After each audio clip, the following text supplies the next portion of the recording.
Okay, and we are recording. So, welcome everyone. I am Derek Tarson, and you have joined the Elmwood Playhouse reading of Charley's Aunt by Brandon Thomas with the Public Domain Players. The Public Domain Players' mission is to present readings of plays that no longer have copyright protection for fun and as a reminder of the relevance and entertainment value of classical theater. Today, reading does not have very much relevance, but it hopefully will have a lot of entertainment value. And we are doing this under the auspices of Elmwood Playhouse, which is located in Nyack, New York. We've been called the jewel of the Hudson Valley. And I am going to just for a second turn off my video. Oh, no, I can't do it that way. All right. Never mind. So if you like our production, either live or on recording, and want to help us along, please go to elmwoodplayhouse.com/donate, and you can either donate one time or become a monthly sustainer. And no amount is too small, and the monthly sustainers really help Elmwood produce both readings like this and its regular season, which is coming back after the pandemic. So there is going to be a production being done at Elmwood this September of Born Yesterday. All right, and with that sponsor message out of the way, so my name again is Derek Tarson. I will be reading the stage directions, and I would just like the cast to turn on their cameras for a second, and let's introduce everyone. I will call out people's names. Let me change it to speaker view. There we go. And if you can just say your name and the part you're playing. So let's start with Arthur. My name is Arthur Chill, and I am playing SPETTIGUE. All right. Donal. My name is Donal Lehane, and I'm playing Sir Francis. Okay. Aaron. Hi, I'm Aaron Newcome, and I am playing the part of Jack, and I forgot my last name. But yes, Jack. Yes, okay, that's great. Yeah. Okay. And Sean.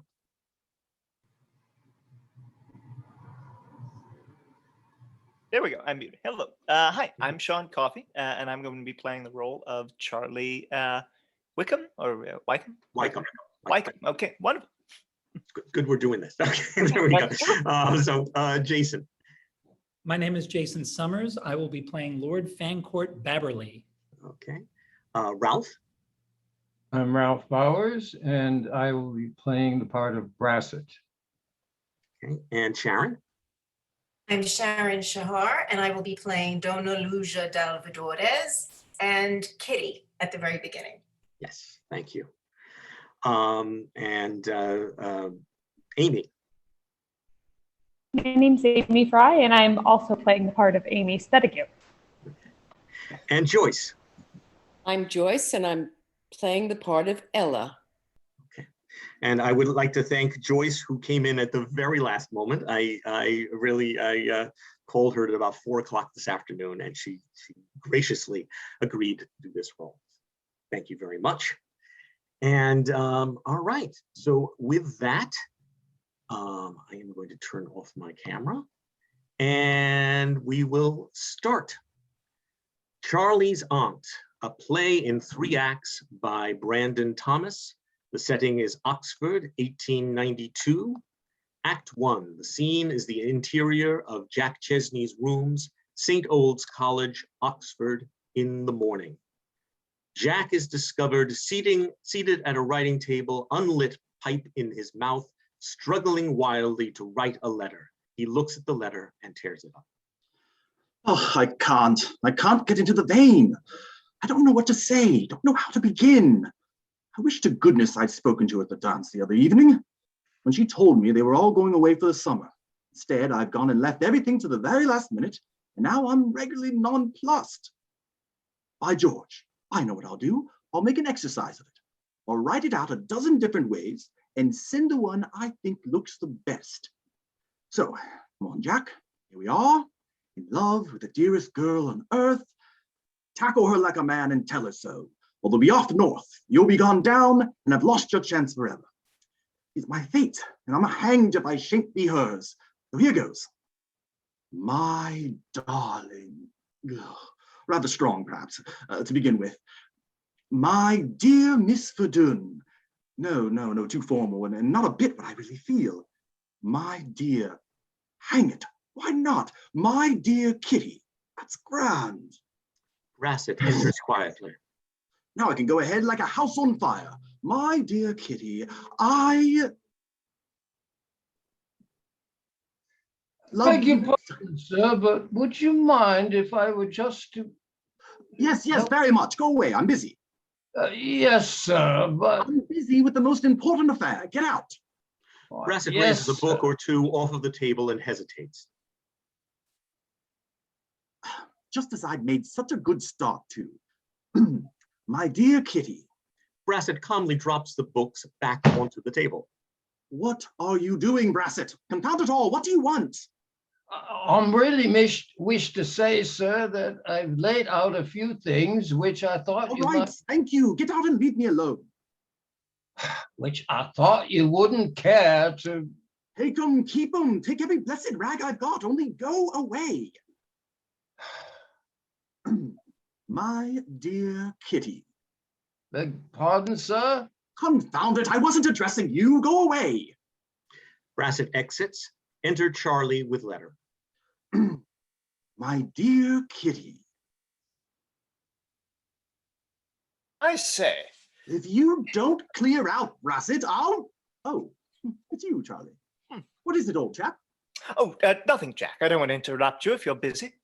It's all right, Charley. Don't go. It's only that fool Brassett. Oh, what's he doing?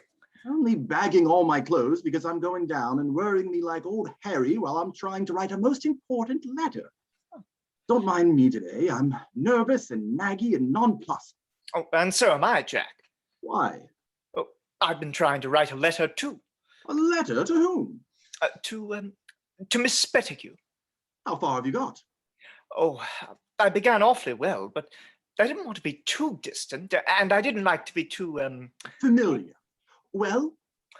So I just said, my dear Amy, and well, them words failed me, and I've come to you for advice. You always know what to say and do. Oh, do I? Oh, you know my idiotic complaint. I'm shy. You're not. Aren't I? So prescribe for me, old chap. What am I to say? A good idea. I'll prescribe for him and take the medicine myself. Now then, sits at the writing table and gets paper. Now then, let's see. You're in love with Amy Spettigue, and you want to know if there's any hope for you, and if so... Oh, you see, they're all off for Scotland tomorrow.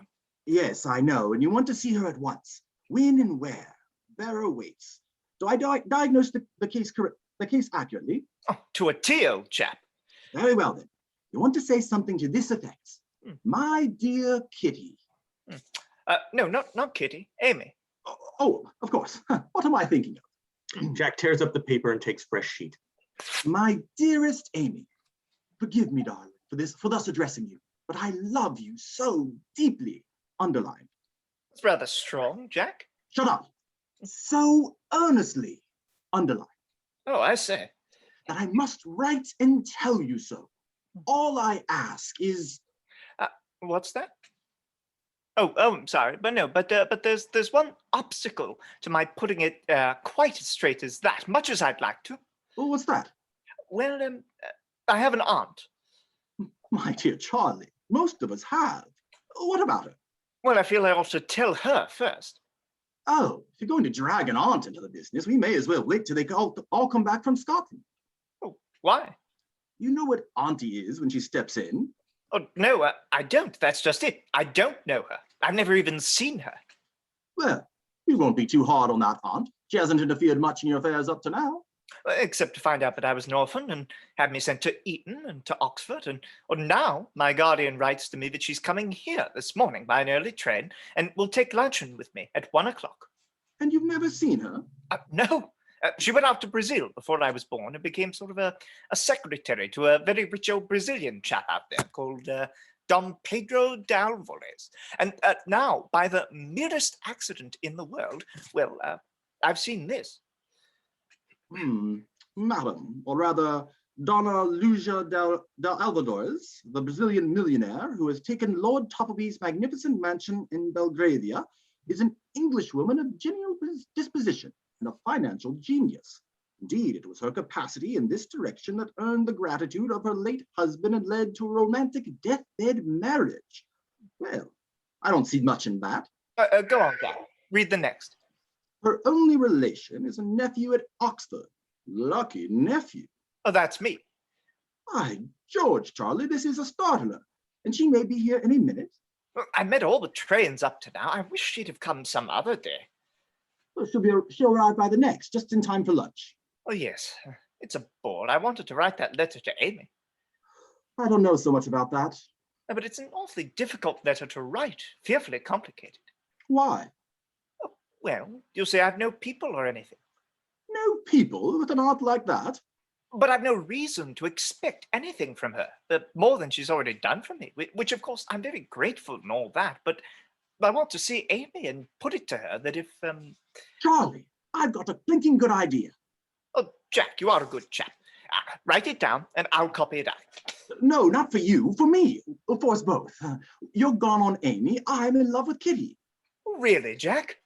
Madly, worse than everything I took on, even cricket. I was writing to tell her so when you came in. There's the letter. I'm so glad. What's your idea? Hang letter writing. We'll give a luncheon party for your aunts, tea afterwards in the garden. In the garden? Yes, I'll get leave. But my rooms are so small. Never mind, I'll lend you mine. Brassett shall see to it. Brassett! Now come on, first we'll ask the girls. Ask the girls? To meet your aunt. What about old Spettigue? Below old Spettigue. Oh, no, I forgot. He's up in town for a few days on business. So much the better. Brassett, Do you think they'll come? They'll jump at it. Oh, well, what makes you think so? Well, what do you think? Oh, why, Jack, you know, I rather agree with you. We'll send a note at once. You write it. Go ahead. My dear Miss Spettigue. Brassett, where are you? Brassett enters. Where are you? Oh, Brassett, get someone to take a note to Mr. Spettigue. Yes, sir. Yes, Brassett Jack. exits. I've got that. Would you and Miss Verdun do me the honor? The honor? To lunch with me and Mr. Chesney. Mr. Chesney? I'll address the envelope. I'll address the... No, not that, you muff. At his rooms, St. Old's College, today at 1 o'clock. Miss Spettigue. Miss... No, look out. To meet my aunt. What did you say her name was, Charlie? DONNA-LUCIA de Alvarez. Donna, all right. Stick it down. An answer by bearer will greatly oblige. Yours sincerely, Charles WYKEHAM. Oh, splendid, Jack. You're a genius.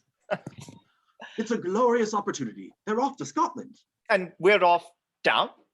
And now we shall have them all to ourselves. Re-enter Brassett. The messenger, sir. Give him that and tell him to look sharp.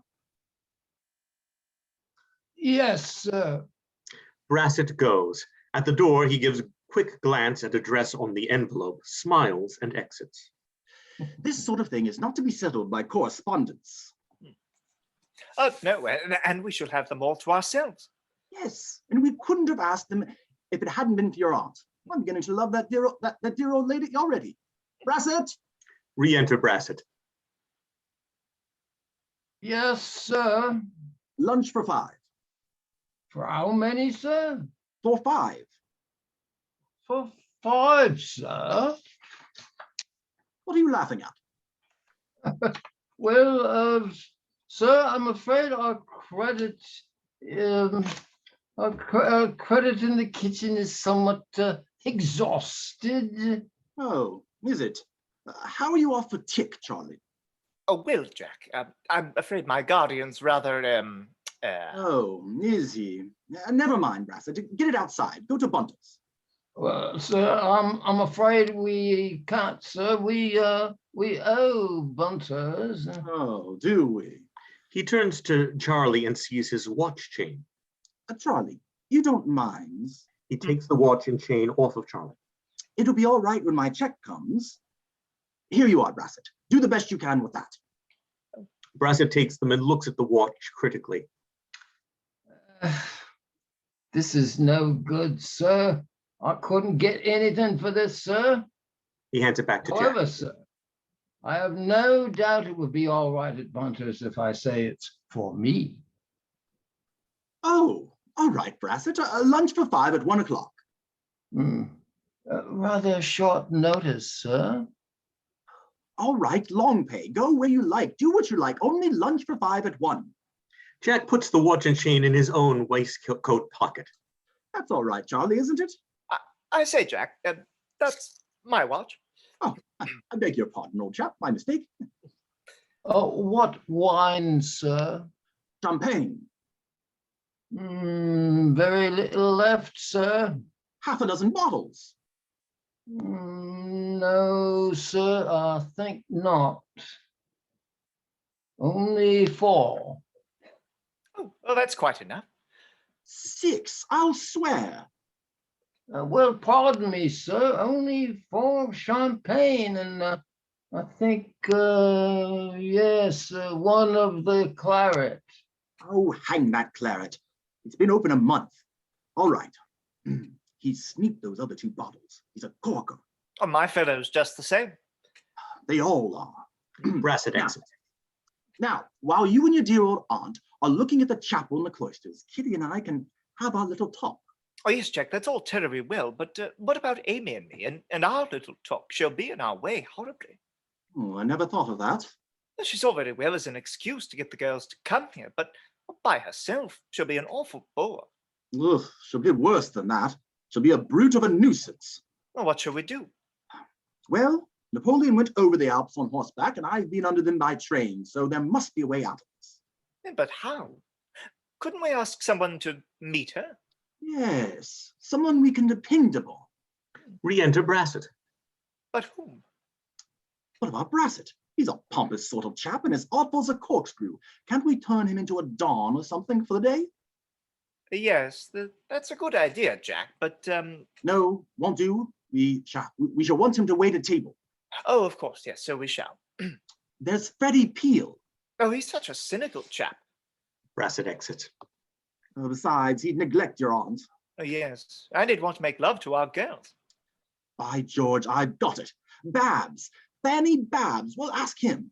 Oh, yes, but why didn't we think of him before? He's a jolly cheerful little chap. We'll amuse your aunt like the deuce and keep her in a rattling good humor. Oh, splendid. Brassett?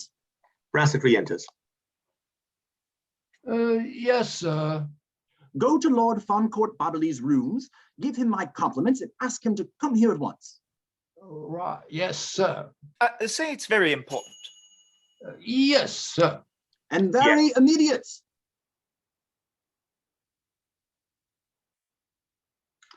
Yes, sir. And while Babs is doing gooseberry with your aunt, we can have our chat with the girls. By the by, Jack, talking of Babs's cheerfulness, haven't you noticed something about him lately? Ever since he was so ill and had to go off to the Mediterranean. I've noticed he's been jolly hard up. Yes, I fancy from a few hints he's dropped to me that he's a bit hard hit himself. What, Babs in love? Yes, and if I'm not much mistaken, he's as soft-hearted over a girl as... We are. All the better. He'll feel for us. He'll see the necessity then of keeping the old lady well out of the way. Oh, by George, Jack, you'll be Prime Minister one of these days. Re-enter Brassett. His lordship's compliments, sir. He says he can't come. He has a luncheon party, and could you lend him a few bottles of champagne? Lend him a few bottles of champagne? Well, of all the cheek. Who's he got coming? Oh, Freddie Peel and a lot of idiots like himself, I expect. And they'll be howling comic songs all the afternoon. Oh, yes, they'll sound awfully bad, won't it? He mustn't. Here, Brassett, lay for 6. Yes, sir. Well, what shall we do? Come on, we'll go to him. We must make him come. He can't upset all our plans in a selfish way. Put that champagne on ice, Brassett, and tidy up my room. Come on, Charley, come on. Exit Charley, propelled by Jack. 1 o'clock. Put room in order first, always the first thing. Hurry, scurry, no time for anything. They come with a bang, they go with a bang, everything with a bang, except pay their bills with a bang. Oh, well, I didn't think that little perquisite was safe. Upon my word, I did. He exits. Jack! I say, Jack, old man. Lord FANCOURT BABBERLEY appears at the window carrying a large bag. Where the dickens are you? I wanted to borrow some fizz. I wonder where they keep it. He turns and sees champagne on table. Hello, by George, the very thing. He puts the bag on the table and opens it, starts wrapping up the first bottle with an antimacassar from the chair. Serves him right. He shouldn't leave it out about in this ostentatious way when I'm so beastly hard up. He puts all 4 bottles in his bag, wrapping them with another antimacassar while he speaks.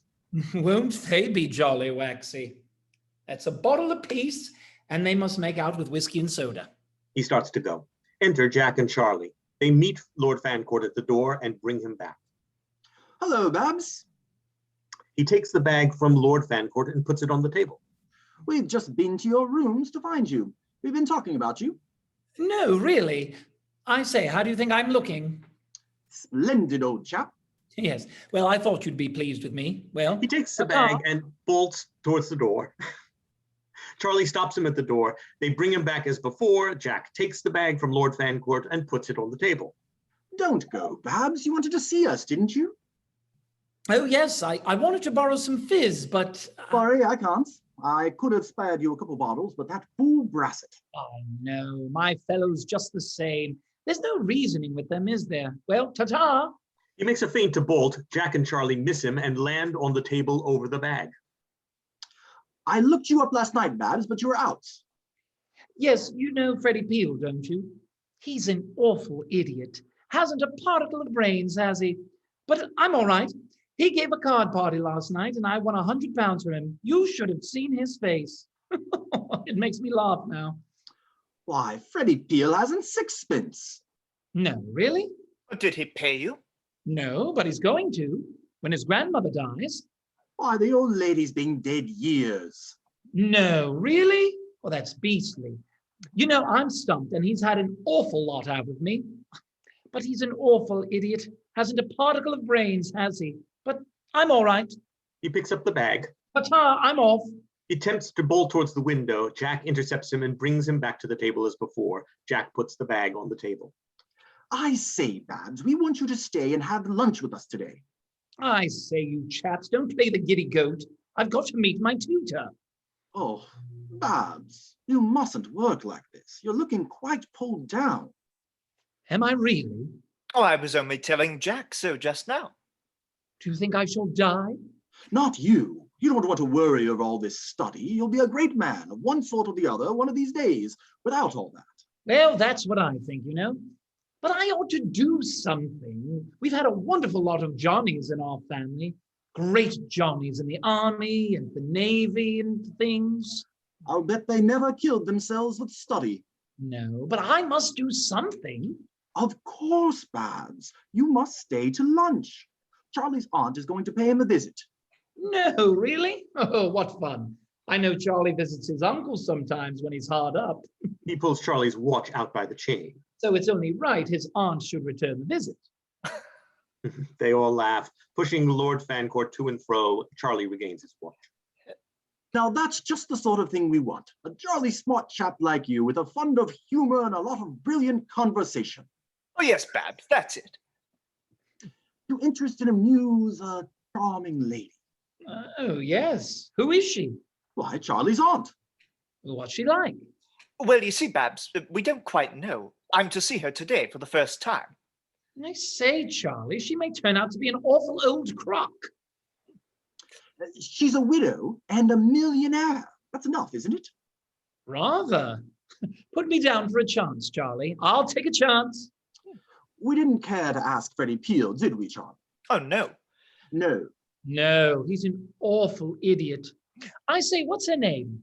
DONNA-LUCIA de Alvadores. Oh, damn it, what a name. He sees his bag again and bolts to the door. Jack and Charley bring him back, turn him around, run him up to the table, and on which he falls face downwards, putting bag on the table. Look here, Babs, it's no use. You must stay to lunch. You'll find Charley's aunt a charming old lady. Charming old lady? I say, look here, haven't you got anything younger coming? Oh, yes, 2 other ladies. Nice? Young? Yes. Ah, that's more in my line. How many did you say? 2. Oh, I see. 1 for each of you, and the old crock for me. No thanks, I'm off. Lord FANCOURT bolts towards window with the bag and is brought back as before. Now listen, Babs, this is an awfully serious affair. I should think so, with an old crock like that. And we want your help, as a friend. Yes, Babs, a friend we can trust, eh? Rather.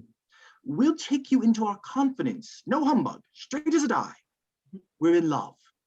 What? Charley as well? Oh, you silly ass. No fool of a flirtation business, but the real downright serious thing. And Babs, if you knew the girls as well as we do, you wouldn't wonder at it. And they're coming here to lunch today. I say, have you proposed? No, that's just it. Oh, I see. You want me to propose for you? No, we'll do that ourselves, but that's why we've asked them to come. You know, Babs, you don't understand our feelings one bit. Oh, don't I, though? I say, haven't you noticed how sad I've been lately? Oh, yes. What is it? Well, I don't know. But I think I'm in love too. Oh, what makes you think that? I'm always wanting to be alone and hear the birds sing. And I'm getting so fond of poetry, I can't sleep. I took to drink for a couple of days, but it made me ill for a week, so I left it off. You've got all the symptoms. Sit down and tell us all about it. Well, you remember when I was ploughed? Beastly shame. No, not last time, the term before. I was awfully ill and took the yacht round to the Mediterranean, and at Monte Carlo, I came across an English officer named Lehane, quite penniless and dying. You know, Jack, he tried to commit suicide. Bad luck at the tables, eh? Yes. He beggared himself and his only child, the sweetest little girl you ever saw, Jack. And to amuse him and keep his spirits up, I used to play cards with him. And what became of him? He died, poor fellow. And what became of her, the sweetest little girl you ever saw? I lost sight of her. A lady traveling home that way from South America, I believe, took charge of her and brought her to England. You know, Jack, I tried to tell her that... You loved her? Oh, but she was in such grief that... It all oozed out of your fingertips and the points of your hair. But after all, you know, I might have been rejected and I should have looked a silly ass. At any rate, you can sympathize with us. Brassett knocks off stage. Hello, here's the messenger back. Brassett re-enters with a note, hands it to Jack, and goes to the sideboard. Jack opens the letter and reads. They're coming. Lord FANCOURT takes the note from Jack. By Jove! Charley takes it from him. Lord FANCOURT is left staring at his thumb and first 2 fingers spread out. So they are. You'll stop, Babs. Oh, I say, look here. No, you'll do as you are. We won't let you go now. We've got you. But look here, Jack, don't play the giddy goat. I've got something else to do. What is it? Well, it's something awfully important. Well, what? I'm going to play in some amateur theatricals. Rot. You'll be ploughed again, won't he, Charley? But I've given my word. What do you play? A lady, an old lady, and I've never acted before in my life. Oh, that's his tutor, eh, Charley? I'm going to try on the things before those fellows come. You can try them on here. What are they? In my rooms, in a box on the bed, but... Fetch them. Brassett, quick. Brassett exits. No, I'll fetch them with my little bag. Jack intercepts him. They struggle for the bag. Jack gets it and throws it casually on the table. FANCOURT picks it up very concerned, takes a step or 2 down, and shakes the bag gently to hear if any bottles are broken, then runs his hand underneath to see if any are leaking. Reassured, he puts his bag on the chair. Neither Jack nor Charley see any of Lord FANCOURT's business with the bag. Perhaps you don't sympathize with us a bit. Don't I, though? I only wish I could see my own little girl. Oh, she'll turn up one of these days. Have a drink? No, I've knocked it off. Just a small one. I'm teetotal. Oh, very well. Here you are, Charlie. All right, I'll have it. I'll tell you what we'll do. We'll drink her health, wherever she is. Here's to the future Lady FANCOURT BABBERLEY. What did you say her name was? Haven't the slightest idea. Go on with you. Miss Lehane. Re-enter Brassett with dress box. Your things, my lord. Thank you, Brassett. You're an awfully good chap. I say, Jack, could you lend me half a crown? Charlie, have you half a crown? Oh, no, Jack, I haven't. Brassett, give me half a crown, will you? Brassett takes handful of money and gives a half a crown. Babs, here you are. Thanks. Brassett, here you are. Jack and Charlie see the half crown given back to Brassett and laugh. Jack points to the box. What have you got there? Chocolates. Chocolates? Let's have a look. No, I'll tell you what I'll do. I'll try them on after lunch while you're all in the garden. You can't do that. We shall want you with us. Try them on now. Won't take long, will it? Only a minute or two. I've lost an awful lot of time over these theatricals, but next term I mean to work. Lord FANCOURT exits. Women's voices are heard off stage. Oh, yes, here it is. Here's the name. Oh, so it is Mr. Chesney. I wonder if they're in. An off-stage knock. Here they are, and your aunt's not come yet. Gracious, what do we do? Oh, let them come in. We can explain. Show them in, Brassett. Brassett opens the door, showing in Kitty and Amy, closes the door and exits. How do you do? So kind of you to come. Oh, we were very pleased to be able to come. Weren't we, Amy? Oh, yes. Mr. WYKEHAM, are we too early? Oh, no. And yes, Mr. Chesney, you didn't mention any time.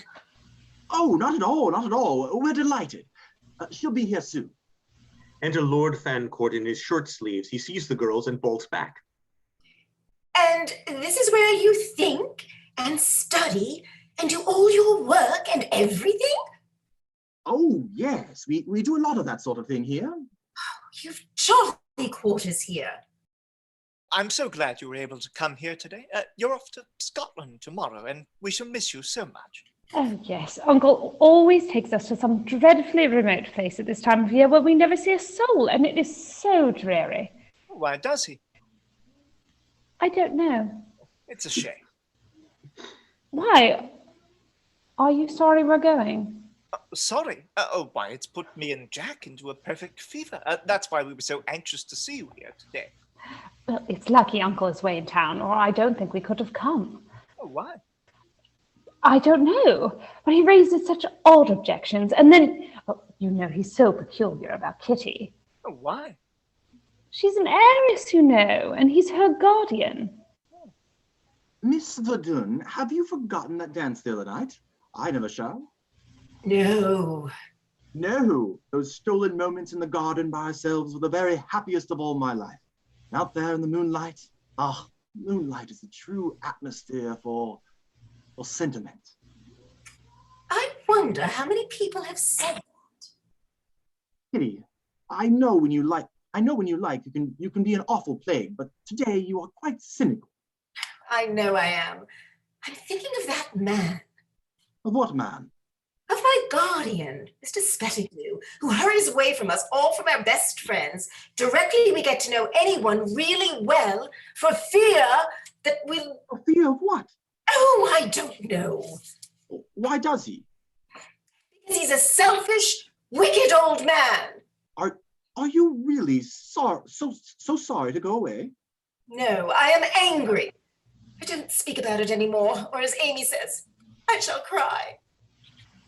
What a dear, sweet old lady your aunt must be, Mr. WYKEHAM. I am longing to know her. Where is she?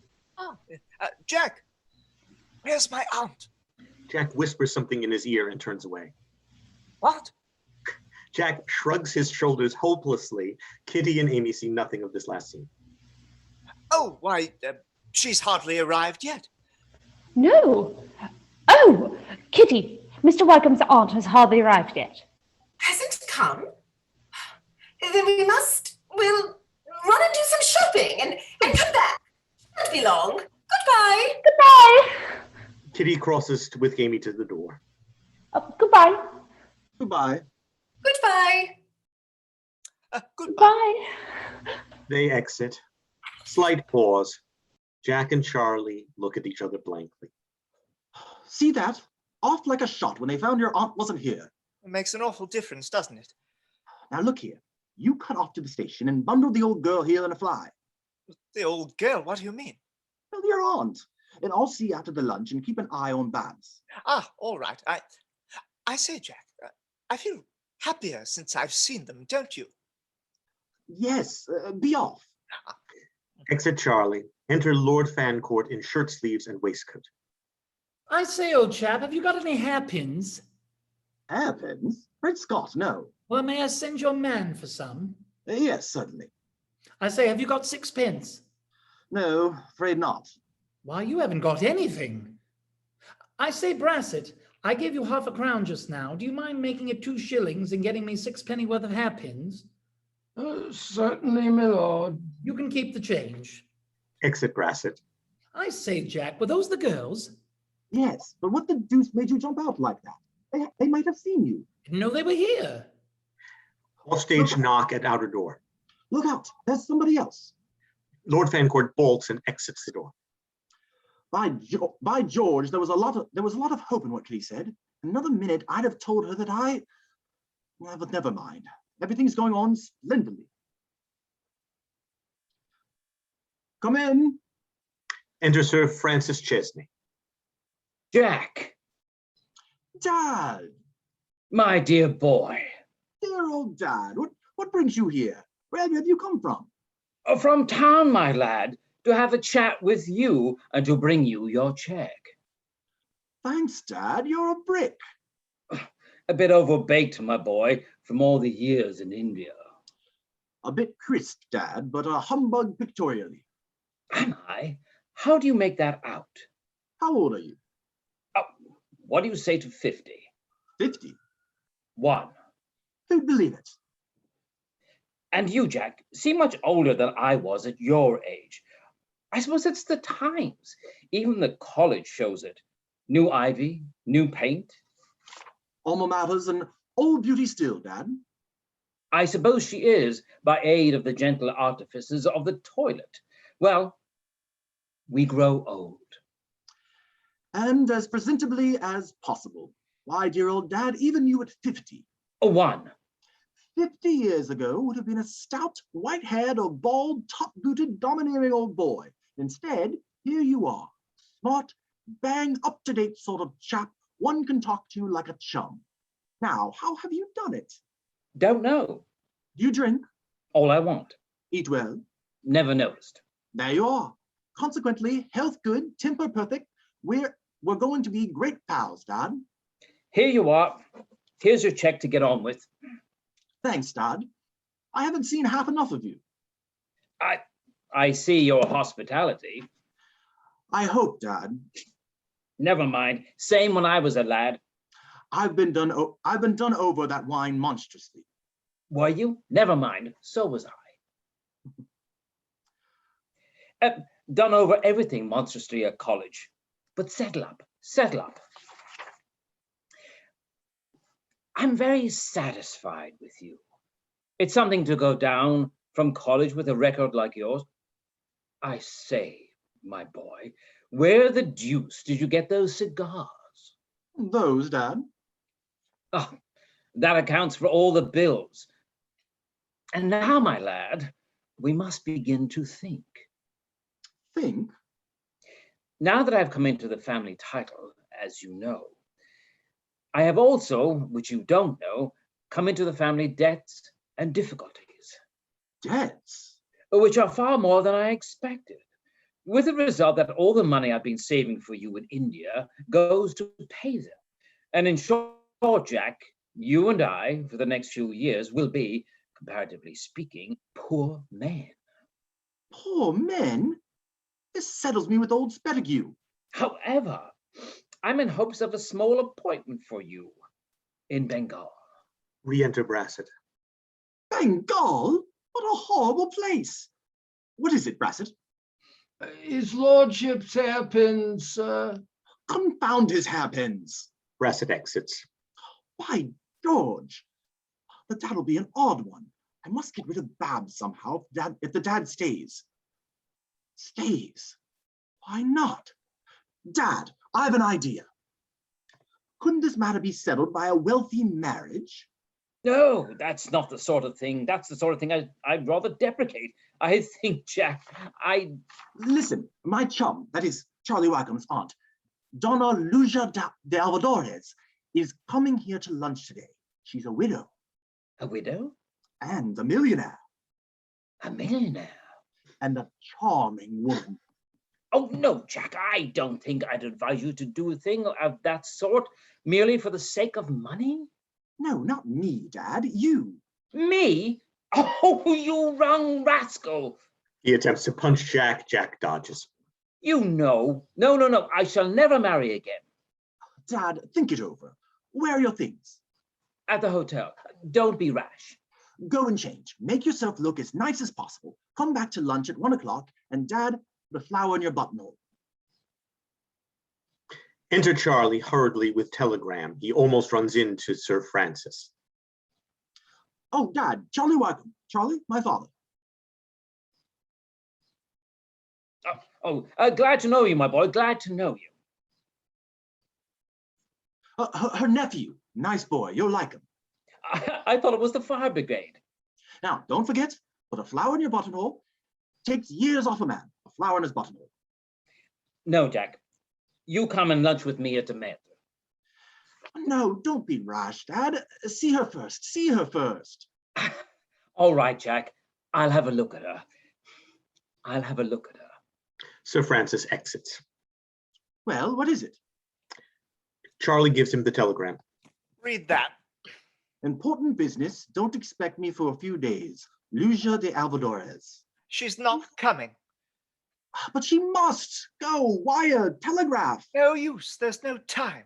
Oh, but hang it. The girls won't remain without a chaperone. What are we to do? Couldn't we ask the proctor's old wife, Mrs. Who'd sit and stare like an owl? Here they are. They're coming. What on earth are we to do?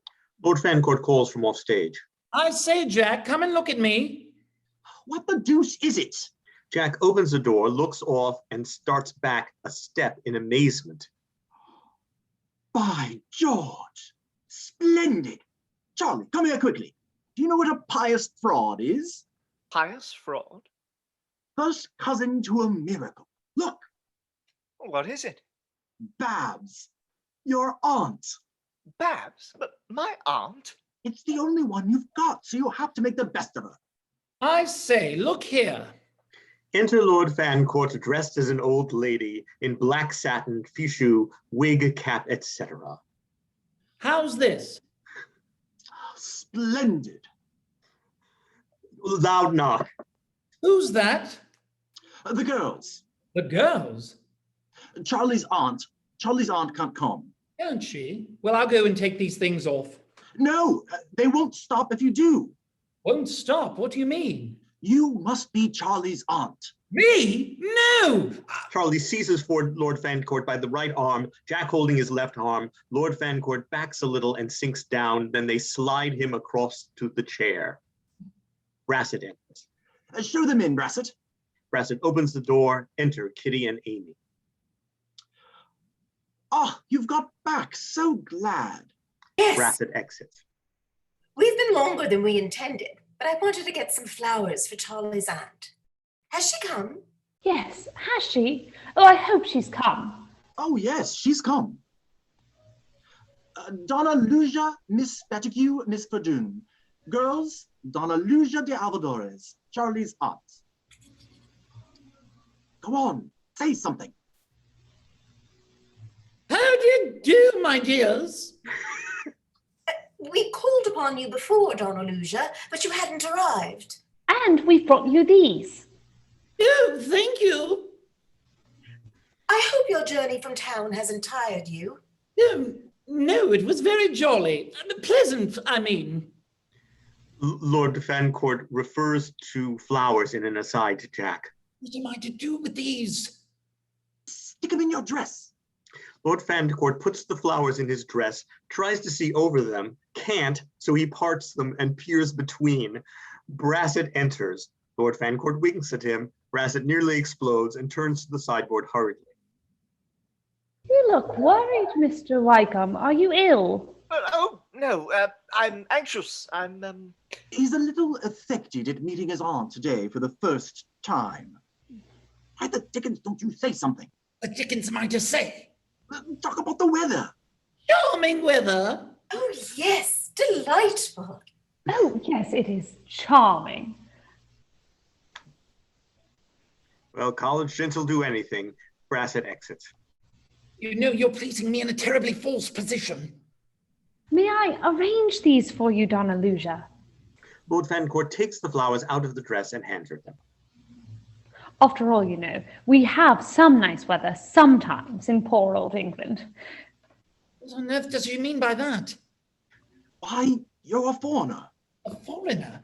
What did you say my name was? DONNA-LUCIA de Alvadores. What, am I Irish? No, English, married a Portuguese abroad. A widow. From Brazil. And a millionaire. I say, Charlie, have I any children? No, you fool. Brassett enters with tray and arranges the luncheon things. Well, one ought to know. That's all right. Now I can go ahead. Yes, yes, yes. It's wonderful weather for England. Yes, it is. Yes. Shall I take them to see the chapel and the cloisters? Jack and Charlie pull him back violently in the chair. No, you leave that to me and Charlie. We'll attend to them. Of course, Oxford is all very new to you, DONNA-LUCIA, but it's a dear old place in any weather. Amy and I will show you all about. I shall be delighted. You're staying till tomorrow, are you not? Staying till tomorrow? No. No! Oh. Oh, but you will. You must. Mustn't you, Kitty? I'm afraid Auntie can't stay after today. No, no, you see, it's my washing day. She has so much business to attend to in town. Yes, lawyers. Yes. Stocks. Yes, stocks and socks. All very important, you know. Oh, I am so sorry. We have so longed to know you. Have you, my dear? Mr. WYKEHAM has told us so much about you that he has made us quite love you. Has he, my dear?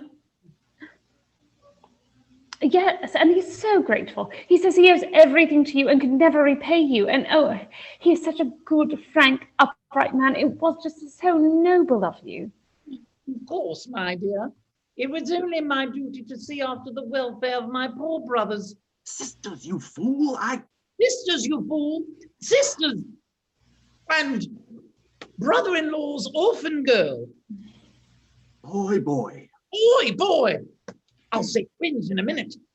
Yes, but it was so good of you to find out. You were so far away in a foreign land, and he might have been left to starve or fall into cruel hands, but you have a good, kind, affectionate nature. Have I, my dear? Anyone can see it in your face. No. I feel as I could tell my whole heart to you. Don't let her. I'm not going to, the dear little thing. You don't mind my talking to you like this, do you? My dear, you are a very charming little girl of whom I am sure I could soon grow very fond. And you must tell me all you like someday when you know me better. How the devil is that? Oh, I feel as though I've known you for years and years already. She kisses Lord Fancourt and joins Kitty at the window. Charlie flies at Lord Fancourt, pinching him viciously. Jack the same. They both join the girls at the window. Yes. I'm very sorry, but it was very nice. Enter Brassett. Mr. Chesney, Mr. Chesney, I beg pardon, sir, but I heard Mr. Spettigue inquiring at the gate for your room, sir. Oh dear, my uncle is back. Mr. Spettigue? Mr. Spettigue back? I thought he was in London. Mr. Chesney, I beg of you to send him away. Knock on the outer door. Kitty, Amy, Jack exit into the recess. Brassett exits. Lord Fancourt looks scared at the knock and bolts to the window, leaps onto the window seat, about to get out. Charley turns, bolts after him, seizes him round the waist as he's getting through the window and carries him downstairs. What am I to say? What am I to do? Stay where you are, Babs. Tell him what you like, only get rid of him. Charley exits quickly through the curtains into the recess. Fancourt stands, knocks again louder. Why doesn't somebody answer this door? Enter Spettigue angrily with his hat on. Why doesn't somebody answer this door? What do you want? I want to see Mr. Chesney. Where did you get that hat? Take it off, sir. Don't sit down, sir. Well, I'm not sitting down. I didn't ask you to sit down. we'll waive that for the present, madam. I wish to see Mr. Chesney at once. Well, you can't see him. He's not present. I am the only person present. But the porter told me the two young ladies, my niece and my Maud, were here. I tell you, I am the only young lady present. But he told me he saw them come in. And didn't he tell you he saw them go out? No. Very well, then. What more do you want? They've gone into the garden. They've done nothing of the kind. Then they've gone into the town. Well, why couldn't you think of that before? And now, sir, having got all the information you are likely to get in your present condition... Madam. Disgraceful. Where have you been? What do you mean, madam? I'm annoyed, but perfectly sober. Well, you don't look it. Other people can be annoyed as well as yourself. Madam, I apologize. Good morning. He puts his hat on, turns and goes towards the door.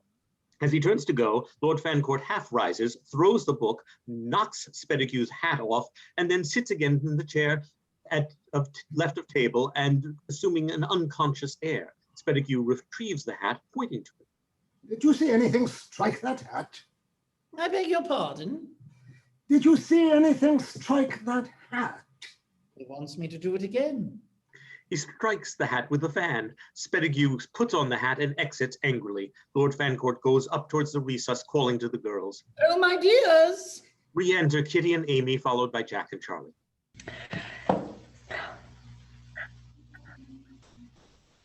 It was sweet of you. You darling. They kiss him. Look at him, Jack. I'll punch his head if he does it again. Knock. Brassett enters. Here's my father. DONNA-LUCIA. Take care. Here's my father. Look here, am I any relation to him? No, you're Charley's aunt from Brazil. Bill, where's that? You know, where the nuts come from. Brassett opens the door for Sir Francis Chesney and waits to take his hat and stick. Enter Sir Francis Chesney. He is changed into a frock coat, silk hat, stick, and carries gloves and wears a deep cerise red carnation. Miss Badun, my father. Delighted. Miss Spettigue, my father. Charmed. Brassett takes his hat and stick and places them in the hat rack in the recess and exits. Thank you. Now, Jack, has she come? Oh, yes, she's come. Go on, Charley. Introduce your aunt. DONNA-LUCIA de Alvadores, Sir Francis Chesney, Jack's father. How do you do, Sir Francis? How do you do? I'm Charley's aunt from Brazil, where the nuts come from. I say, Jack. Yes. Is that the lady? Yes. Oh, by George. Oh, he turns the door to the door. Oh, don't go, Dad. He then crosses rapidly to Lord Fancourt. Go on. Charley's told you all about him. Charley's told you all about him. No, no. No. My nephew, Charles. My nephew Charles has told me so much about you. In his letters. In his letters. That's all right, isn't it? No, it isn't. Do it yourself. I'm much obliged to you, Mr. Wickham, but I only met him today for the first time. See? Yes, but Dad, I've been simply photographing you to Charley for years. Oh, yes, he's a splendid photographer. Remember, you've only just come to England and you've never seen Charley till today. Why the deuce didn't you say that before? Jack, my dear boy, it's impossible. What, Dad? Well, look at her. Eh? Oh, good gracious. Luncheon is ready, sir. Luncheon is ready, sir. Take my father and be careful how you talk to him. Dad, will you take DONNA-LUCIA? Sir Francis offers his arm to Lord Fancourt. Allow me, DONNA-LUCIA. Oh, you sit beside me, won't you, Sir Francis? I shall be delighted. You've traveled a great deal, I suppose. Oh, yes, I've been a great traveler, Sir Francis. I came all the way from London this morning. Brassett looks about for champagne throughout the scene. DONNA-LUCIA, Aunt, mayonnaise? Thank you. Miss Spettigue? Yes, please. Miss Verdun? Please. Oh, what a pretty flower. Do you like it? Will you accept it? No, thank you. I'll have it stuffed. Jack, mayonnaise. Open the wine, Brassett. You have very pleasant rooms here, Mr. Chesney. Brassett pours the claret into Sir Francis's glass. Oh, yes.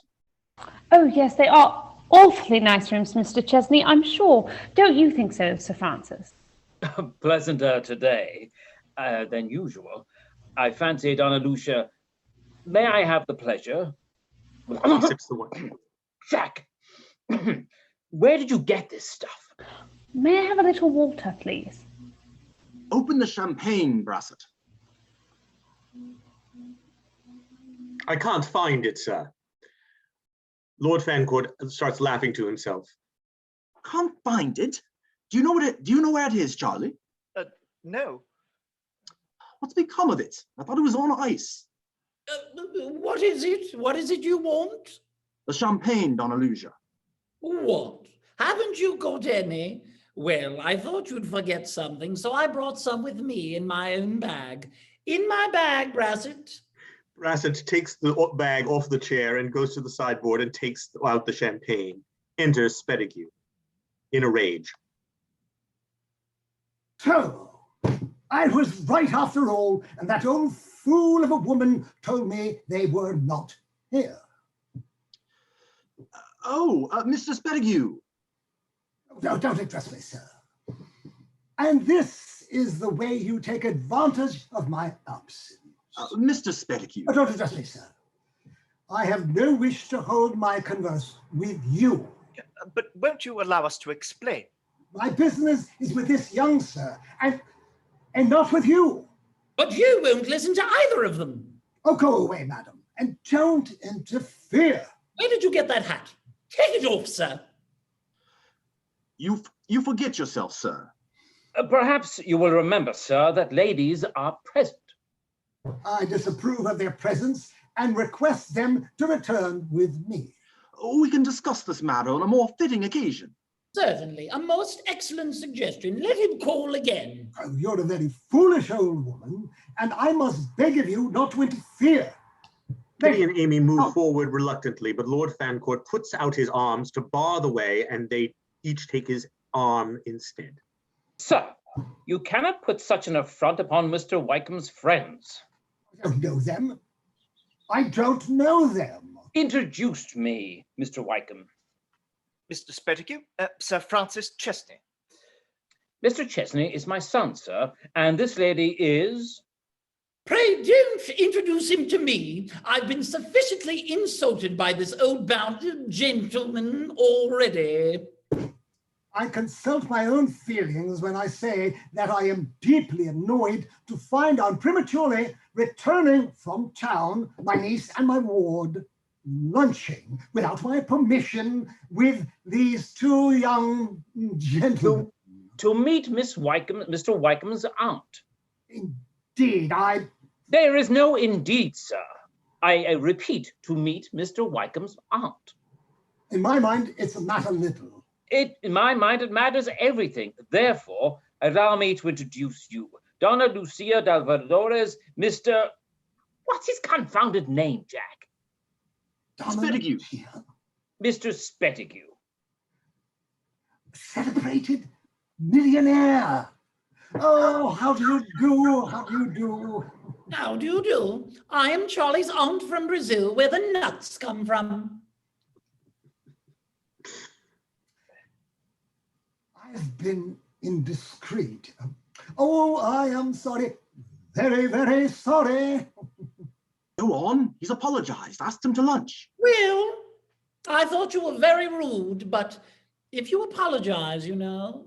Oh, by all means, I am sorry. I am very sorry. You'll stay to lunch then, won't you? Brassett takes the hat and stick from the SPETTIGUE. Oh, if you wish it, and I am forgiven. Forgiven. Here, accept this as a peace offering. He puts Sir Francis's flower into SPETTIGUE's coat. My flower. Allow me, DONNA-LUCIA. No, allow me. Lord Fancourt hesitates, flutters eyelashes at them both, then chooses SPETTIGUE's arm. Sir Francis leaves them and goes up to the chair right of the table center, which he holds ready for Lord Fancourt. SPETTIGUE also offers to take the chair from Sir Francis. Between the two, the chair is drawn back and Lord Fancourt ends up sitting on the floor. The others rise with screams and exclamations, and curtain. Act 2. The scene is the exterior of Jack Chesney's rooms, St. Old's College, Oxford. There's a house piece showing the part of a college, yellow sunlight, afternoon, a small round iron table with 2 chairs. Brassett is discovered above the table center with a cigarette box, ashtray, and matchbox on a salver and places them on table center. Enter Jack. Well, we're sailing along. Well, he makes a wonderful old lady, no doubt about it. Bit singular to look at, perhaps, but then look at some of your old ladies. Nobody'd believe impossible. You don't seem a bit worse to look at than 2 or 3 I could mention, holding very high positions. Both the old gents got their eyes on her. Lord, oh, if they only knew. I fancy Sir Francis's favorite, although old SPETTIGUE fancies himself. Well, college gents will do anything. Enter Jack. What are you laughing at, eh? Yeah. Beg pardon, sir. I was thinking of an old aunt of mine. Hey, Uncle, I mean. mind your own business and go and get tea, do you see? Tea. Tea, sir. Yes, sir. Out here. Out here, sir? Yes. Don't stare at me. Don't stare like that. It's all right. I've got special permission. Oh, well, beg pardon, sir. Brassett exits. Well, now for Kitty. Where is she? Everything's going all right at last. Babs frightened the life out of me 2 or 3 times at lunch. The way he walked into things as if he hadn't had food for a month. But we got over the worst.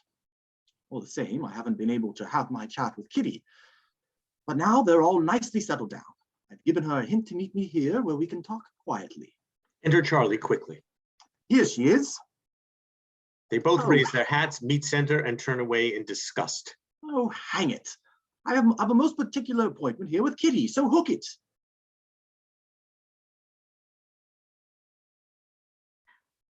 I think Charley fell out of the meeting.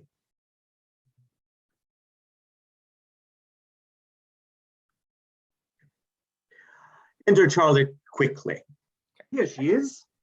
They both raise their hats, meet center, and turn away in disgust. Oh, hang it. I've a most particular appointment here with Kitty, so hook it. So have I, Jack. With Kitty? But no, with Amy. Then we've both made appointments in the same place. Confound it all, what are we to do? Well, they're your rooms. Yes, but you're my guest. Here, come on. We'll toss for it. Oh. Got any money? A halfpenny, that's all. Sudden death. Heads, you and Amy. Tails, me and... Here she is. He pockets the coin. Jack, that's all the money I've got. Enter Kitty. Charlie looks disgusted and goes right. Oh, Mr. Chesney, there you are. Yes, I'm here. In fact, waiting. I was beginning to fear you wouldn't come. Why don't you go? Have you no tact? What about me and Amy? Ah, Mr. WYKEHAM, there you are. Ah, yes, I was coming. I was waiting. I'm here. Beastly awkward. Oh, I say, Charlie, have you shown Miss Pettigrew all around the garden? Yes, Jack, I have. 2 or 3 times. In fact, we just come from there. I wish he'd leave us. A lovely garden, isn't it? Yes, I suppose it is. Suppose? Oh, you haven't half seen it. Charlie, Miss Pettigrew hasn't half seen the garden. Take her and show her the roses and primroses and cabbages and things. But Jack, And Charlie, tell Miss Pettigrew those beautiful lines of yours to our garden in summer. Jack, don't tell her I write poetry. She'll think I'm an awful ass. And don't forget, Miss Pettigrew, tea here in half an hour. Oh, very well, Mr. Chesney. Amy exits slowly. Jack, there are others in the garden, and it worries the life out of me to see Babs. Well, don't. It's a large garden. Keep out of his way. He pushes Charlie off. Exits Charlie. At last, Mr. Dunn, my dear Kitty, we are alone. Don't you think it was rather selfish of us, Mr. Chesney, to send them away like that? Well, we tossed for it. What? I mean, they'll be much happier together, alone. It seems as if I could never get 5 minutes with you, safe from some miserable interruption. Indeed, I was beginning to fear you'd think me very rude, neglecting you as I have done. Oh, no, not at all. I quite understand. I couldn't expect you to devote yourself entirely to me. Indeed, we've had a very pleasant time. And now? Yes, and now? I was thinking we ought to be going now. Go now? Good gracious, no. Why not? Before I've had a word with you. Oh, my dear Mr. Dunn, Kitty. Won't you sit down? I have something to say to you of importance. Indeed, Mr. Chesney. Yes. You know, Mr. Dunn, there are times when a fellow's got to think a lot and think long. I suppose so. And there are times when a fellow mustn't stop to think, or if he does, he'll spoil his chance. Yes. Well then, Mr. Dunn, Kitty, my dear Kitty. Enter Sir Francis. Oh, I beg your pardon. Kitty rises to go. No, don't mind me. I only wanted a word with my boy here. Oh, then I'll run into the garden. And see the roses and primroses and cabbages and things. She exits. Well, Dad, anything important? Yes, Jack, it is. Oh, what is it? You know, I'd do anything to see you get on in the world and make a mark. And I know you will if you get your chance. You needn't tell me all this, Dad. Well, Jack, having thought it over, I've decided that you shall continue the career I've originally mapped out for you. And seeing a way out of the difficulty, I've determined to take your advice, my boy, and marry a lady of wealth. I see. You've fallen a victim to the fascinations of some young and lovely... Oh, no, Jack, she's not lovely, and I'm afraid she's not over young, but she has one thing in her favor. She has money, which, after all, is the real object in this instance. All right, Dad, as long as you are satisfied, go in and win. And I have to thank you, my boy, for the tip. Thank me for the tip. I don't remember, Dad. Who is she? What's her name? You'll be delighted when I tell you. Yes, well? Or can't you guess? No, Dad, I can't. DONNA-LUCIA Dalvadores. What? Dad, this is the deuce. Dad, this is impossible. Impossible? Why, you yourself suggested it. And for your sake, my lad, I'm going to do it. But Dad, you can't. Can't? Why not? Is there anything against the lady's reputation? No, but you mustn't. You can't. Mustn't? Can't? My Jack, what a boy you are. Didn't you tell me to go to the hotel, change my things, put a flower in my buttonhole? And by George, Jack, I believe the flower done the trick. She gave it away, Dad. My dear boy, she explained all that. This is horrible. But Dad, circumstances have altered since then. In what way? You know you're too good. You're not the man to be thrown away like this. Oh, say no more, my boy. Your consideration for me settles it. It will put you forward years. Had she been young and lovely, she wouldn't have looked at me. As it is, I flatter myself she's taken quite a fancy to me. And as for old SPETTIGUE, in spite of his marked attentions, I don't think he has a ghost of the chance with me. Old SPETTIGUE? Attentions? Great heavens, what are we doing? Dad. Oh, so wish me luck, Jack. Wish me luck. Take time, Dad. Think it over. Think it over? That's not the way an old soldier makes love. I'm going to your rooms to get myself a rattling good spanking brandy and soda to bring me up to the mark. It's Sir Francis. Great Scott! What's the young monkey doing? Enter Charley quickly. Jack, I wish you'd speak to Babs. He's carrying on disgracefully. He's taken Amy away from me and gone off round the garden with her. Well, that's nothing to what's going on here. Cork pops loudly off in rooms. They both turn. Charley listens, surprised. Hear that? Yes, but what is it? My dad getting himself a rattling good spanking brandy and soda. Brandy and soda? What for? To propose to Babs, that's all. Oh, I knew something awful would come of this. We shall be found out and disgraced. How could you let it go on? Oh, don't blame me. It was the fault of your muddle-headed aunt not knowing her own mind and leaving us in the lurch. I could strangle her. What shall we do? We must find Babs and put him up to the governor's game. Find Babs? But Jack! Come on, we can go round the garden different ways until we've got him. But Jack, can't you end this horrible... Oh, shut up. We must keep our heads now or we'll ruin everything. Come on. He pushes Charley off and exits after Charley. Re-enters Sir Francis from the rooms, wiping his mustache after his drink. Now I'm ready for anybody or anything. Why hasn't she come? I didn't tell the dear boy, most particularly when he raised objections, but she promised to meet me here in 10 minutes. And time's up. Time's up. Enter SPETTIGUE. He does not see Sir Francis.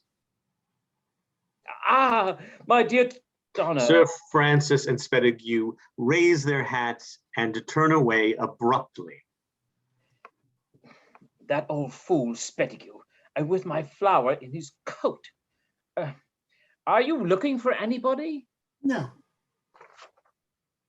What's he hanging about here for? Are you in want of anything? No, He lights a cigarette out of the box on the table and sits. No, I was only thinking that it was a very lovely afternoon. Perhaps you haven't seen the garden. It's looking very beautiful. You ought to give it a good look before you go. I will, before I go. What is he stopping here for? Have a cigarette? Oh, no, thank you. I never smoke in the daytime. Why does she remain? She promised to meet me here in 10 minutes, and the time is up. Time's up. What's he stopping for? I must tell him to go.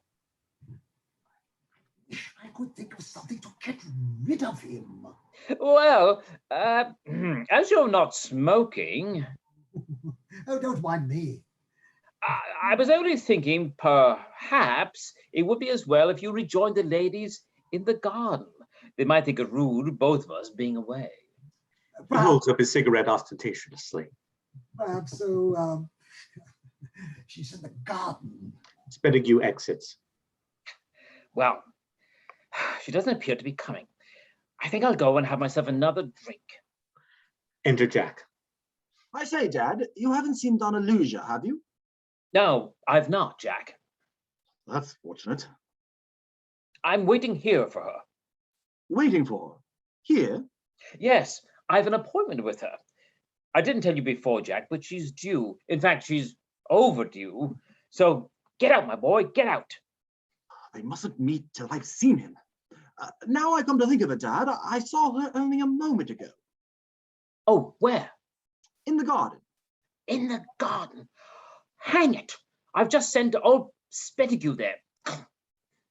Sir Francis exits. I know Babs isn't there, but where on earth has he got to? Enter Charley. Well, have you found him? No, haven't you? No, and I've looked all over the place for him. So have I, and the worst of it is he's got Amy with him. Oh, it's a shame. I'll kill the little monkey when I get hold of him. Oh, look at him. Isn't it too bad? Enter Lord FANCOURT and Amy together, arm in arm. Amy crosses to Charley. Amy? Ah, Mr. Wickham, there you are. Did you think you'd lost us? Oh, yes, I'm afraid I did. Where have you been with that girl, you fool? Where?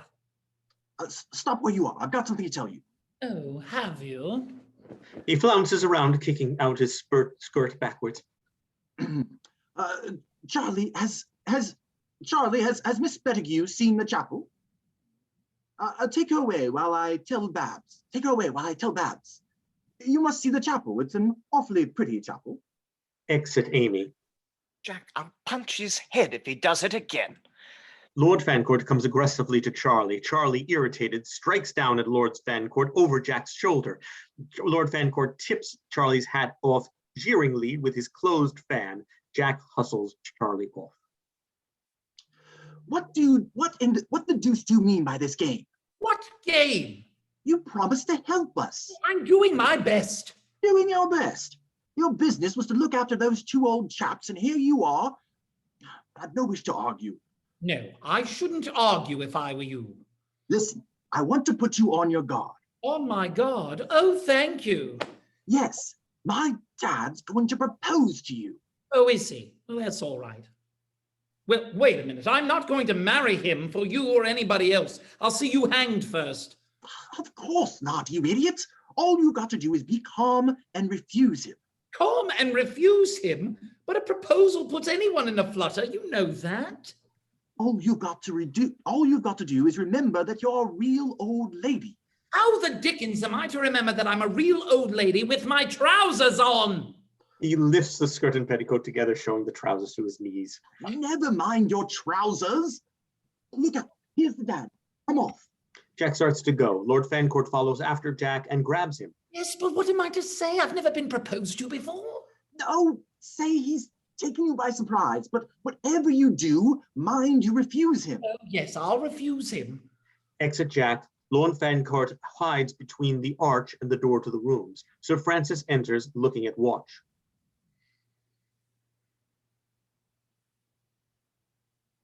Oh, really, it's too bad. She made the proposition herself. It was a definite proposition. Well, women are usually unpunctual, but... Lord FANCOURT, peeping round the corner, holds up a finger archly at Sir Francis. Sir Francis turns, sees Lord FANCOURT, raises hat. Lord FANCOURT looks coyly at Sir Francis. Ah, dear Donna-LUCIA, here you are. I was beginning to be afraid and popped into the garden to find you. Lord FANCOURT, with long strides, steals quickly across and is nearly off. Won't you sit down? Lord FANCOURT sits. By Jove, got her at last. Now for the plunge. I'll begin with a compliment.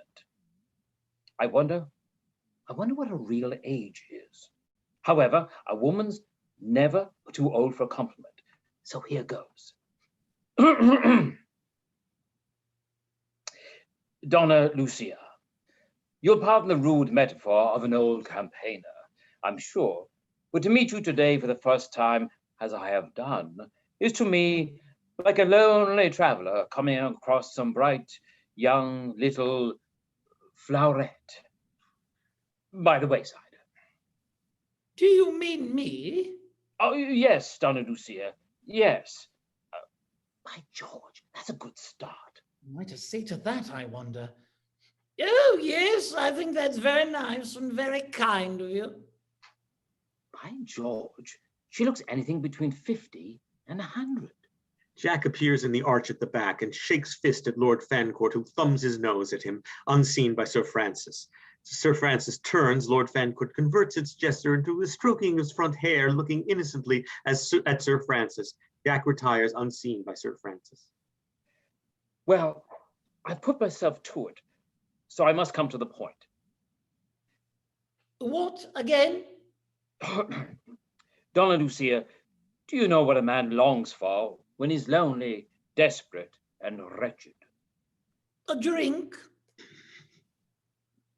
What a woman. It doesn't help one bit.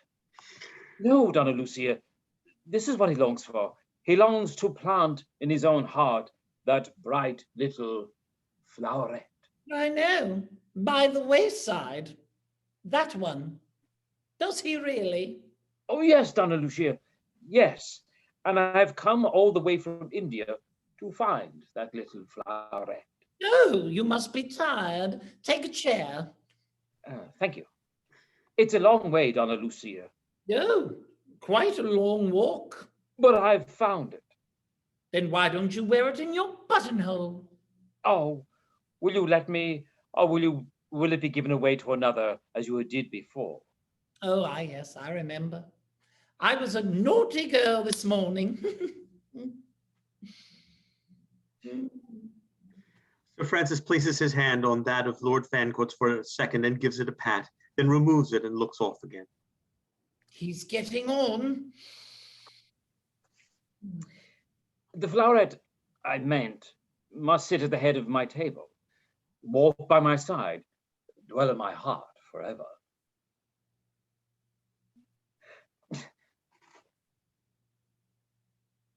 But I'll waste no more words. I'll come to the point with a soldier's bluntness. Will you be my wife? Will you be my little floweret?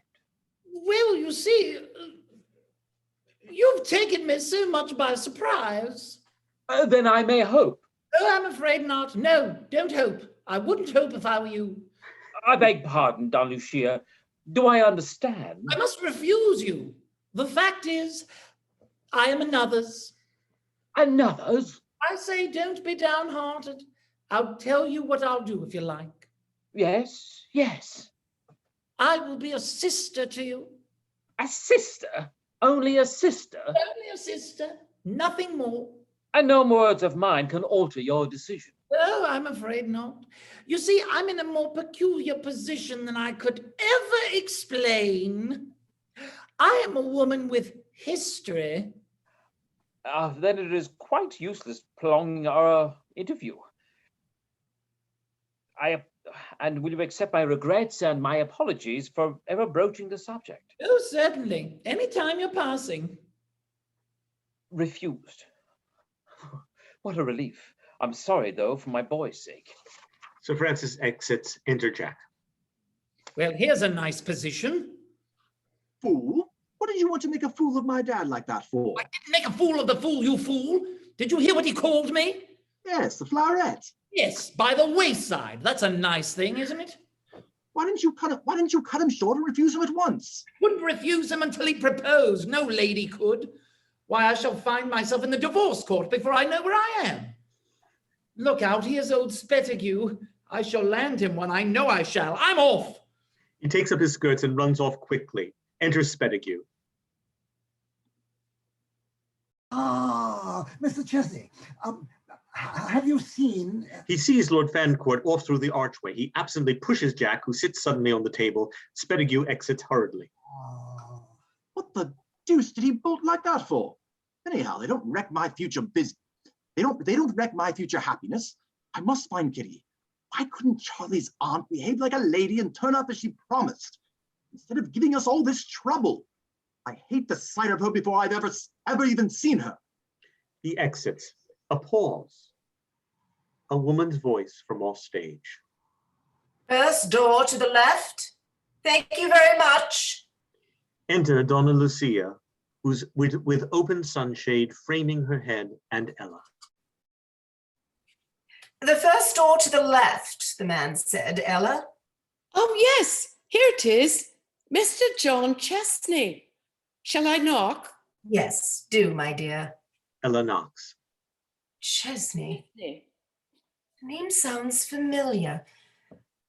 Why couldn't my nephew remain in his rooms and not compel me to follow him about like this? You telegraphed to say you wouldn't come. I know, my dear. And then you changed your mind. Yes, for about the first time in my life. Why? Some vague desire to see him without his knowing. Knock again, dear. Ella knocks. The porter said they might all be in the garden. Oh, I could roam about these old places all day. Isn't it beautiful? Dream away, Ella. I shall wait till someone arrives. Oh, to live among these leafy shades, ancient spires and sculptured nooks, like silent music, a scholar's fairyland. But to one poor sublunary being, not quite so young as she used to be, a little fatiguing. And how lovely it must be by moonlight, where the shadows have no sudden fares, but are only folds in the mantle of sleep, and all is peace. And the silver bells chime to the sentinel angel of the night, who smiles to heaven and whispers back, all's well, sweet bells, all's well. You fanciful little woman. What has put all this about angels and so forth into your head today? Oh, I don't know. I think I can trace back all the little byways and slyways of thought that generally leads in one direction. Oh no, it's all so sweet here. So it was there, by moonlight, seen from the bridge of a certain yacht, the rippling sea, the blue night, and brilliant stars. You see how I remember your words? And a certain someone who told you, as you listened to the chime of the ship's bell, that you looked like the angel of the watch. He was a flattering-tongued person, that someone. What was his name again? I've told you so often. Lord FANCOURT BABBERLEY. But I don't want your mind fixed on these things, my dear. Why, I'd almost forgotten to tell you, I've invested your poor father's money for you. And thanks to his forethought for his little girl, he has rendered you independent for life. And what is worse, independent of me. Independent? But you won't be, Ella. No. I've grown to love the little orphan I met in such grief in a strange land so much that I'm not independent of her. So let's make a bargain. Put that dreadful evidence of my dependence aside and let it grow and be my little girl and call me Auntie, will you? Oh, yes, Auntie, yes. How did your poor father come to have so large a sum of money by him like that? I thought he'd lost it all. Papa won it at cards. Won it at cards? When? During his illness. From whom?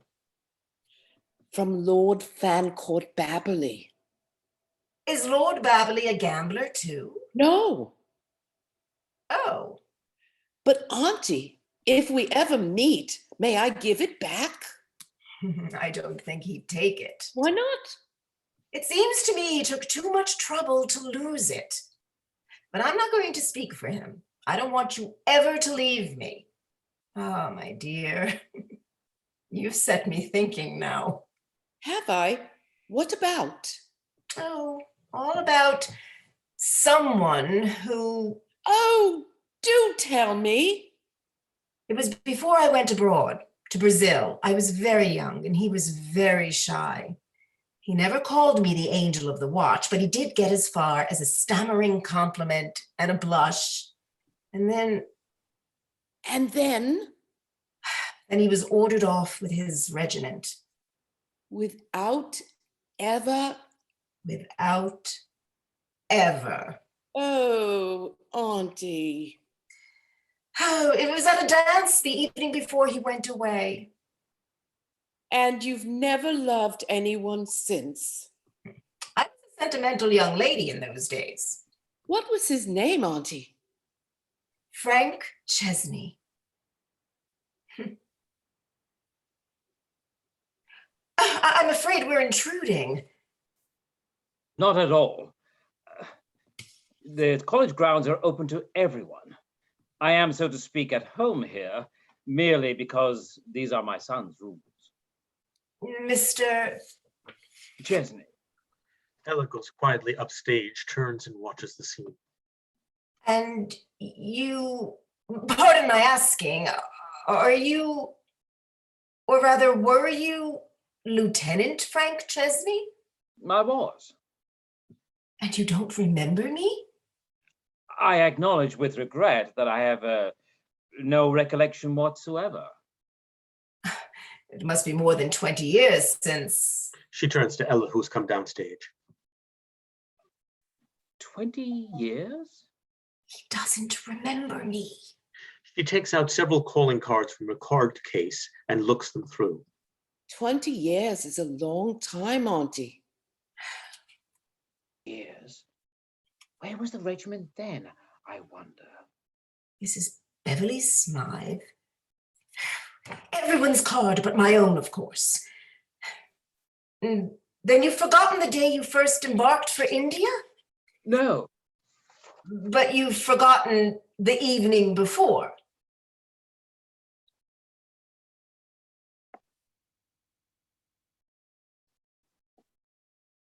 No, not altogether. Not altogether, then? Lucy? He takes off his hat and goes to DONNA-LUCIA and takes her hand. Good gracious. And to think that at that very dance, but you don't remember that, of course. No. No, because you never knew. But that night, by George, I nearly made you an avowal that... and we've never met in all that time. Nearly over 20 years, we'll say, eh? I'm afraid so. I remember the dance perfectly. You were in white, tied up with blue. Tied with blue, like a chocolate box. You must see my son. He's a splendid fellow. These are his rooms, or rather, he lent them to a college friend, a young fellow named WYKEHAM. Yes, WYKEHAM.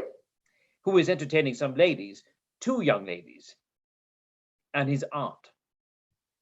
His aunt? A lady from Brazil. From Brazil? Yes, DONNA-LUCIA Dalvedores. I must introduce you. Auntie, what does he mean? Wait a minute, my dear. Do I understand you to say that DONNA-LUCIA Dalvedores is here, actually here? In the garden, or was 5 minutes ago. Do you know her? I've heard of her. Shall I stay and see this one out or return to town? And may I trouble you? He holds out his hand for the card. She gives him the wrong card. Certainly. Mrs. Beverly Smythe. Auntie! Shh. I'll find DONNA-LUCIA and the boys, or perhaps you wouldn't mind coming into the garden to them. Pleasure. I'm quite curious to see them. My niece, Miss Lehane. How do you do? Colonel? Sir Francis Chesney. Come, Ella. Ella and DONNA-LUCIA exunt. Ah, Jack, my boy. Ah, Jack, my boy. If that had been DONNA-LUCIA, things might have been very different. He exits. Enter Lord FANCOURT, who runs rapidly across the stage, holding up shirts in front so that SPETTIGUE, following, does not see the trousers, and exits. Enter SPETTIGUE, who runs across the stage, out of breath, top hat wobbling perilously, and exits, following Lord FANCOURT. Enter BRASSETT from house, stops in archway with tablecloth, sees Lord FANCOURT and SPETTIGUE, comes down and looks off.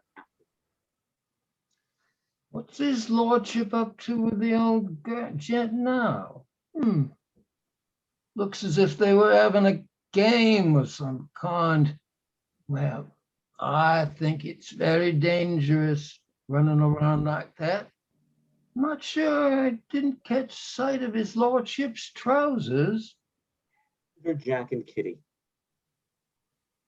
Now here we are at last. No one here, and I can speak to you, Kitty. My dear Kitty. BRASSETT behind the table lays the cloth. Kitty sees BRASSETT. But Jack, look! Kitty crosses away. What are you doing, BRASSETT? I'm laying in the cloth for tea, sir. Go away. But you gave orders, sir. Put it back for half an hour. Quick, man, can't you see I'm engaged? Really, sir? Well, I congratulate you. Busy, confound you. Get out and don't come back. Jack quickly puts tea cloth over BRASSETT's head, pushing him off through the door. And now, my dear Kitty. Yes, Jack, you've said that before. Now don't interrupt me. I go straight at most things, and I'm not going to hesitate over this. Is it that you attach so much importance to it, or that you don't care what you do? It's both, mixed. So, Kitty, my dear Kitty. Yes, Jack? Oh, Kitty, do be serious. In a few hours, you'll be hundreds of miles away, and it may be years before we meet again, unless...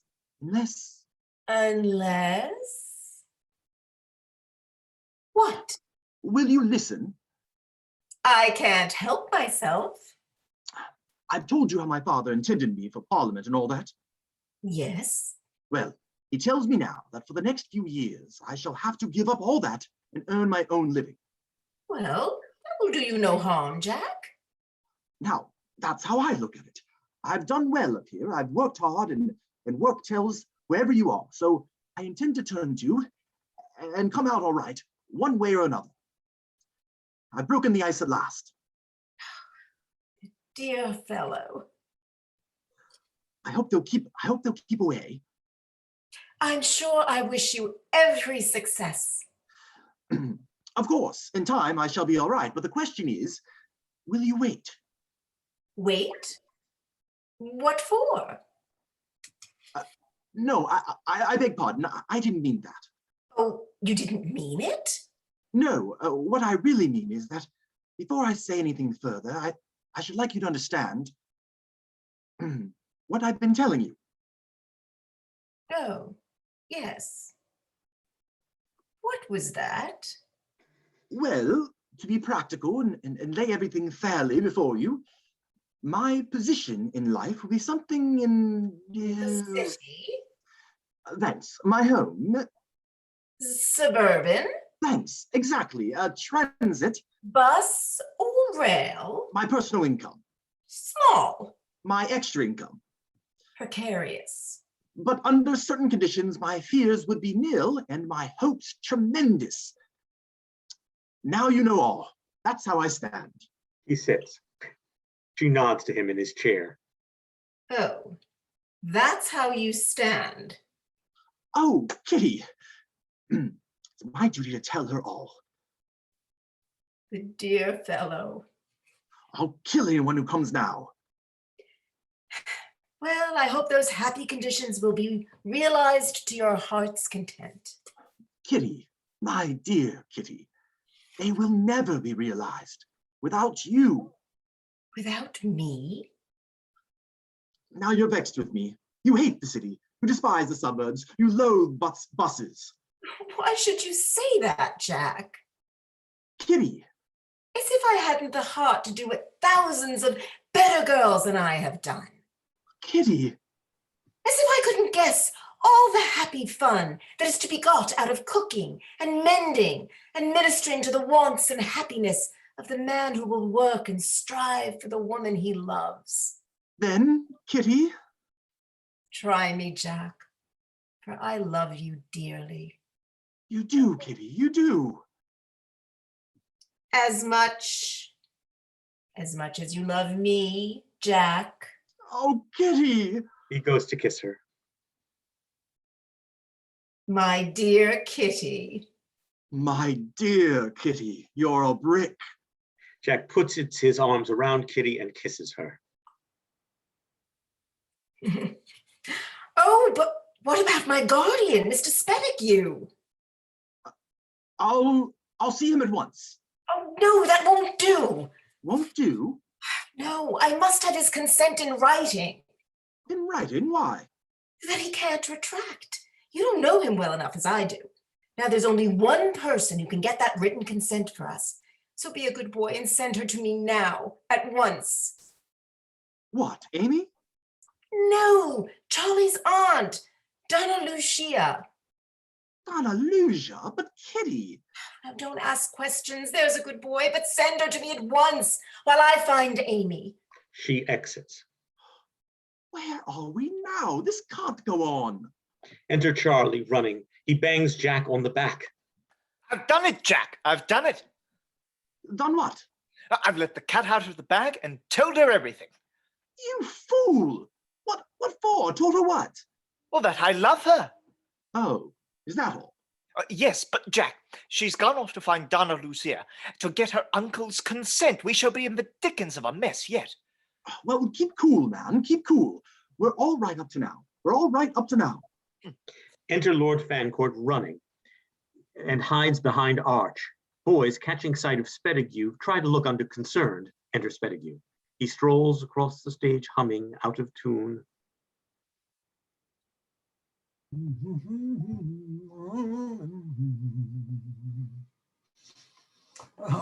When and how shall I earliest meet her?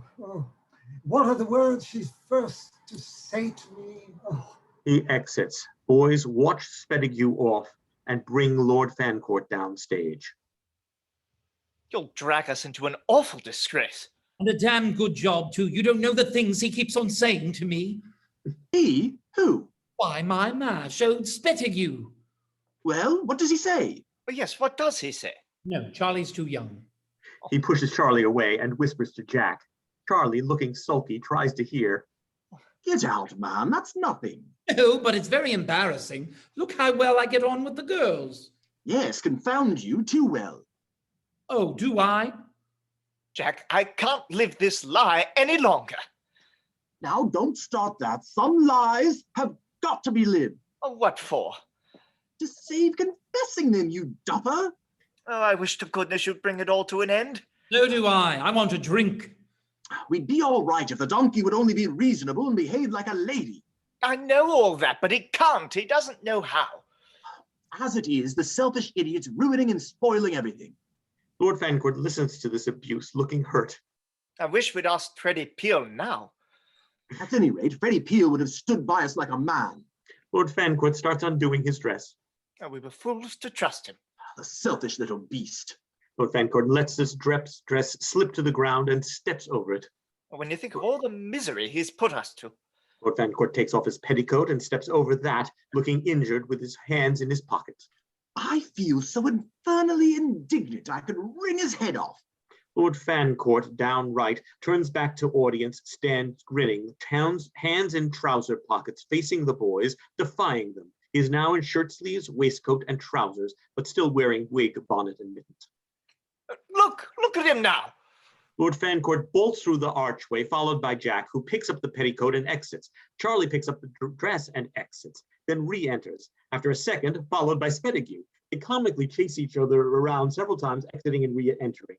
Finally, Jack and Charley stop upstage. They quickly hide the dress, etc., behind their backs. Ah, Mr. Chesney, have you seen DONNA-LUCIA? Jack and Charley point off. In the garden. Exit SPETTIGUE. Jack and Charley exit and return, dragging Lord FANCOURT down. Lord FANCOURT throws them off. Here, you chaps, I won't stand this any longer. Let Charley have a go. Jack gets Petticoat ready to put over Lord FANCOURT's head. Lord FANCOURT puts his hands in his pockets in sulky refusal. Jack drops the skirt over Lord FANCOURT's head and tries to fasten it around his waist while standing behind him, finding it won't meet. Comes forward and to see the cause and makes Lord FANCOURT take his hands out of his pockets. Take your hands out of your pockets. Lord FANCOURT does so, and the petticoat falls to the ground. Jack pulls it up. Lord FANCOURT fastens it. Here are your braces. Jack hands the right elastic brace to Lord FANCOURT, who lets it slip, hitting Jack in the eye. Jack gives the brace again. Lord FANCOURT fastens it while Jack takes the left brace, then turns, looking off anxiously. Brace springs out of his hands and hits Lord FANCOURT. Jack grins. Jack crosses to Charley, picks up the bottom of the dress, which Charley is holding by the shoulders with sleeves hanging down. Lord FANCOURT, turning, sees them holding the dress horizontally, runs in and dives into it. When Lord FANCOURT gets his collar fastened, Jack speaks. Just when we want old SPETTIGUE in his best humor, you go and risk everything by this fool of a game. What fool of a game? I'm not going to marry old SPETTIGUE. I could never be happy with a man like that. You know, Babs, if it was your little girl, we'd do anything for you. Where's my antimacassar? And all you think of is running after our girls. Confounds you. Charley, am I all right behind? Look out. Here are the girls. Enter Kitty and Amy. Oh, DONNA-LUCIA, we've been looking for you everywhere. And I want so much to speak to you. We're in a difficulty. Difficulty? And we want you to be an angel. Now, Jack, do go away. Yes, Charley, do go away. No way, they want me to be an angel. Jack and Charley go upstage. Kitty kneels right of Lord FANCOURT, Amy left. You know Amy's uncle, Mr. SPETTIGUE, is my guardian, and under my father's will, gets nearly all my money if I marry without his consent. And you know Jack and Kitty are in love with each other, and Jack's lost all his money or something. For years and years. And Kitty wants you to... No, wait a moment, Amy dear. Yes, wait a minute, Amy dear. He places his arm around Amy. It's her turn. Jack now it's your turn. Charley from punching Lord FANCOURT. Now it's your turn. Yes, now it's your turn. He places his arm around Kitty. Charley prevents Jack from hitting Lord FANCOURT. And Amy and Charley are in love with each other too. But you don't object, do you? Oh, no, my dears. You oh dear, you dear thing! Jack and Charley come down. Kitty and Amy return. Go away. Yes, go away, Charley. Yes, go away. We three girls want to be alone. Jack and Charley go upstage. Kitty kneels right and Amy left as before. I must end this. I must do something. Well, go and look after the tea. They both exit hurriedly. I must bring them all and stop this. He exits. First, you know where we left off, don't you? Yes, you're all in love and want to get married. Well, yes. And we want Uncle's consent. And yours. And we want you to be an angel and do it. An angel and do it? Do what? Why, get Mr. SPETTIGUE's consent. For both of us. Oh, for both of you. Yes, first, you see, you'll give your consent to Charley and Amy, won't you? Oh, yes, nothing could be nicer. You are so kind. I knew it from the first. Would you like me to be one of your bridesmaids? No? Some other time. Well, now we want you to get his consent, but mine being a legal affair, you understand, don't you? Oh, yes, your father's will, you mean? Yes, his consent must be in writing. In writing? And you must get it. Get it? Yes, you must make him write a letter or something.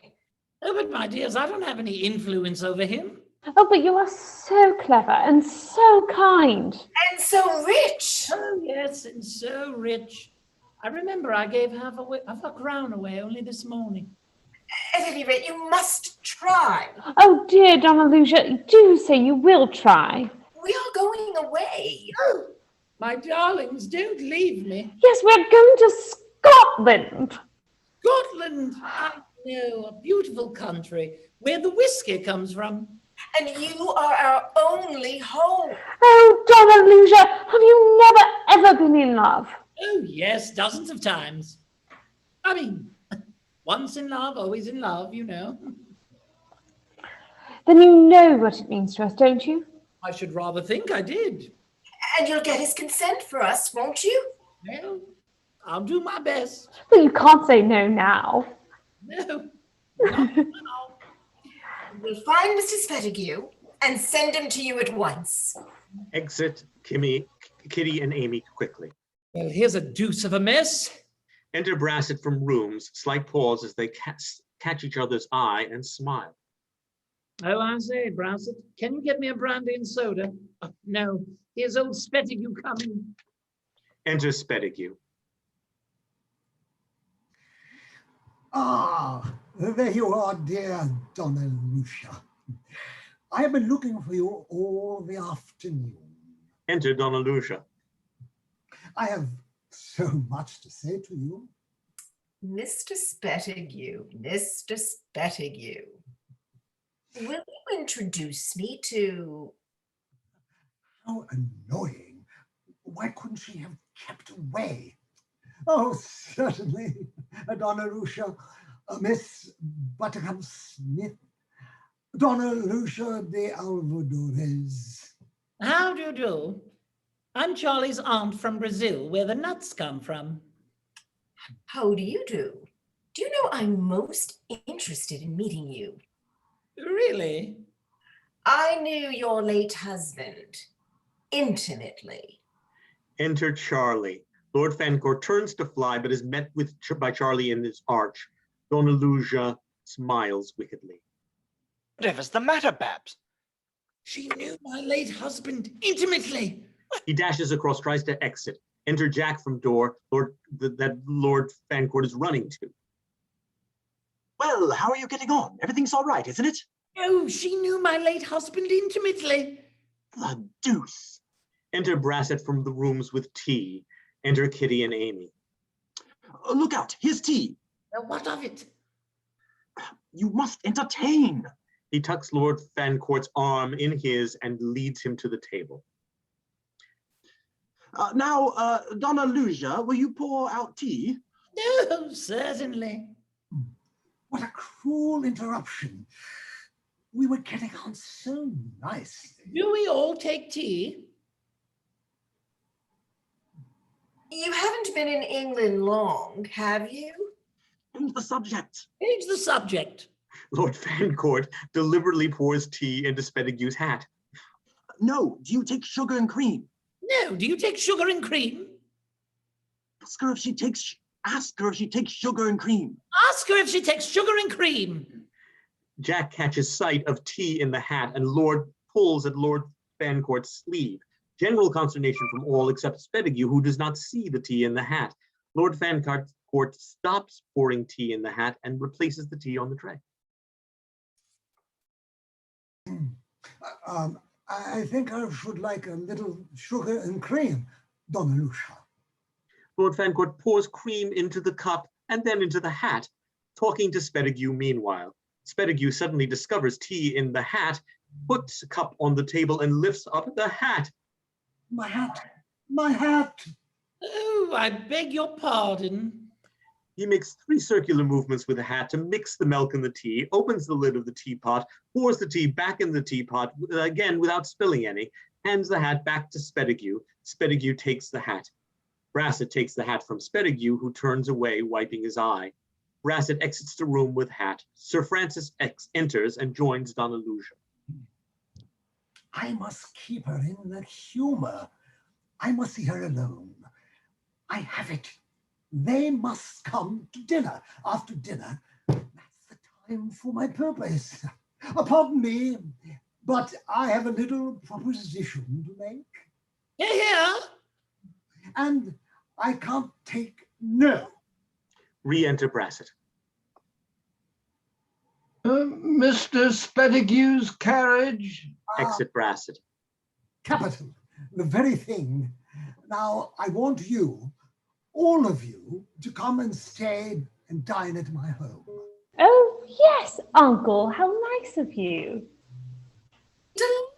Oh, Grand idea. Well, thanks awfully, sir.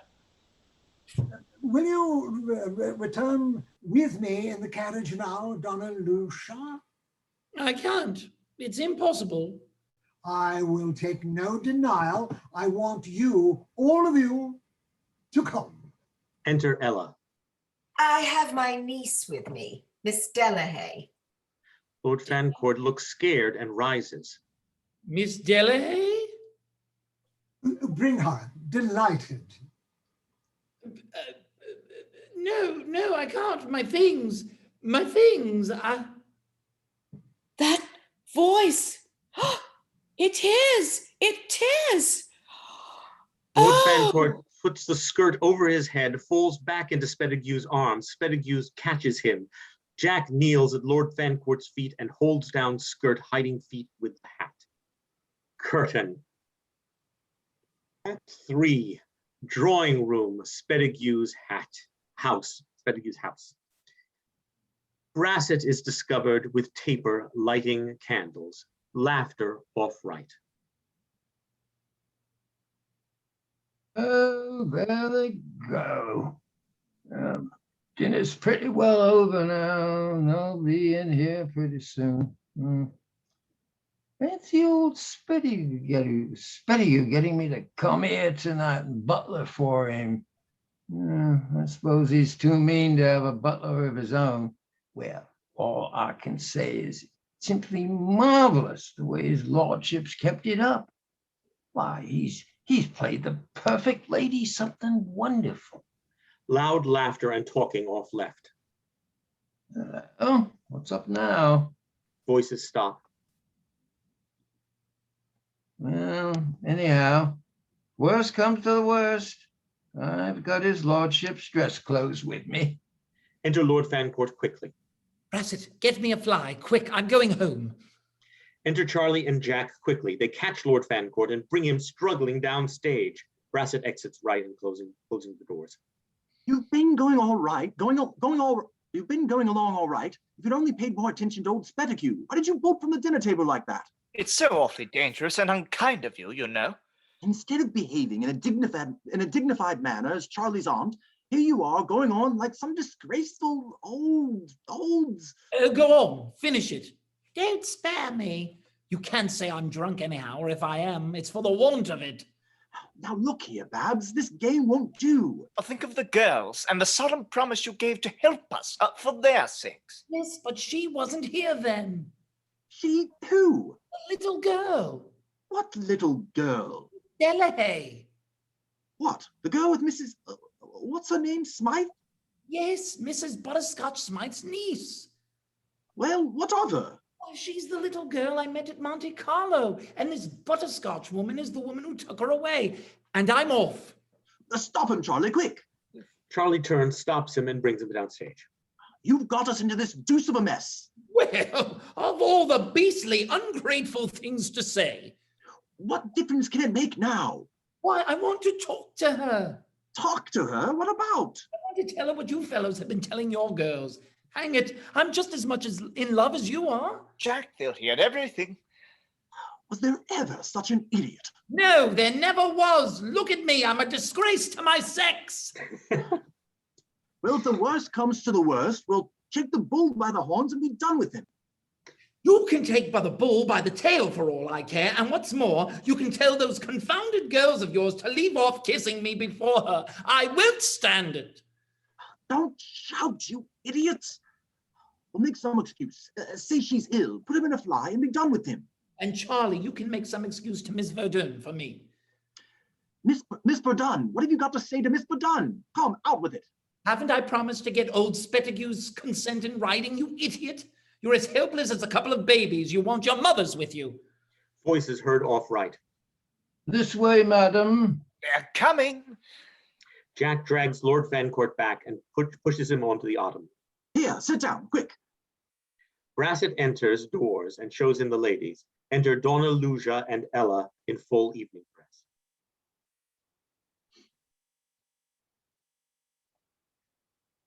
How is your aunt, Mr. WYKEHAM?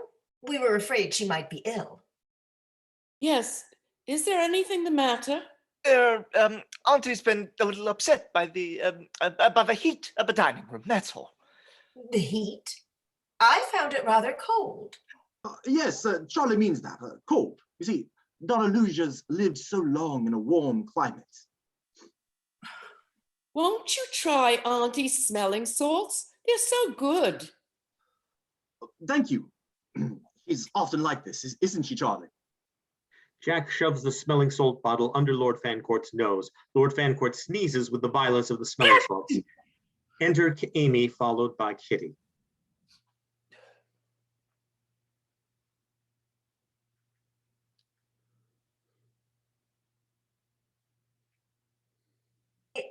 Is DONNA-LUCIA all right? Yes, is she? Oh, yes. Mr. Chesney says she's all right now. Well, go and tell Mr. SPETTIGUE he's most anxious and leave her with us. She takes the smelling salts from Jack and goes up to the French windows, then stands in the moonlight on the terrace. We'll look after her now. Amy joins Kitty up on center on the terrace. Jack and Charley exit after shaking fists at Lord Fancourt in a warning manner. Fellows, don't leave me like this. Here's a deuce of a position. I wonder what they'll talk about. I hope they'll be careful before me. Enter BRASSETT right with coffee, cream, and sugar. I wonder who she really is, Auntie. Some old thing they got after receiving my telegram. Say something to her, Auntie. I like to hear her talk. I would, my dear, but look at her. If I thought they intended her to be like me, I'd never forgive them. The silly fools. I say, BRASSETT, what's the story? Just what I expected. That Don Pedro is very fond of telling. Stop to this. Won't one of the young ladies play something, please? Rude of her to interrupt like that. Oh, she couldn't have heard you, Auntie. Oh, do tell us, Mrs. Beverly Smythe. You're muted. But perhaps DONNA-LUCIA would prefer to tell Don Pedro's story himself. Don Pedro? Your late husband, you know, Don Pedro de Alvadores. Oh, yes, yes, of course. I know his name, but I don't remember his stories. I don't hold with such frivolity. It's too bad of those fellows. Auntie, don't tease her so. Tell the story yourself. Well, Don Pedro, who was the kindest soul in all the world, but will DONNA-LUCIA give me permission? Oh, you won't mind Mrs. Beverly Smythe telling the story, will you? Well, if I must, I must. As I said before, Don Pedro, who was the kindest soul in all the world, once found one of his cellarmen tipsy, very tipsy. Don Pedro, whom the man did not recognize. What? Was Don Pedro tipsy? No, the man, DONNA-LUCIA. No, the man, DONNA-LUCIA. The man was tipsy. Don Pedro was, of course, most abstemious. That is what makes the point of the story. Oh, does it? So Don Pedro said to the man, "What would Don Pedro say if he saw you like this?" Tipsy, like this? Yes, yes. And what did the man say? The man said, and that's where it's so funny. Oh, is that where we laugh? No, no. The man said, oh, that's all right. Don Pedro's often like this. Tipsy? Yes. General laughter except for Lord Fancourt. Oh, the damn silly stories. Oh, what was the man's name? Really, I don't know the man's name. Oh, that's a pity. But don't you remember the story? It was a favorite one of Don Pedro's. Oh, perfectly. I shrieked when I heard it first. I say that reminds me of a very funny story. Won't one of the young ladies play something, please? Oh, I'm so out of practice. You sing something, Amy. Oh, I can't. I know nothing new. You sing that charming little ballad, Ta-ra-ra, boom-de-ay. I'm afraid I can't, DONNA-LUCIA. Won't you sing something for us, Donna-Lucia? Me? Yes. One of those charming little Brazilian songs I've heard Don Pedro was so fond of. Oh, no. I haven't sung since I had the measles. What? Over 40 years ago. Another libel. I was the merest infant. But I play a little. That's a good idea. I shan't have to talk and I can drown their conversation. I hope you're quite recovered from the shock my niece gave you today. Oh, yes. I was a little upset, wasn't I? I suffer so much from giddiness. Were you ever giddy? Never. I was. Well, what shall I play? A little Beethoven or Bluebells of Scotland? Lord Fancourt plays a 5-finger exercise, C to G and back, then quickly strikes B twice, 2 octaves higher. Do you know that? He starts to play something softly. After a bar or two of music, SPETTIGUE calls from off stage. Come along, my dear friends. Come along. Here they are. Now, don't forget the letter. Oh, no, I won't forget. Let's get them all out into the garden and leave her alone with Mr. SPETTIGUE. Enter SPETTIGUE, Sir Francis, Jack, and Charley, all in full evening dress, followed by BRASSETT, also in full evening dress. He stands by the door with an empty tray.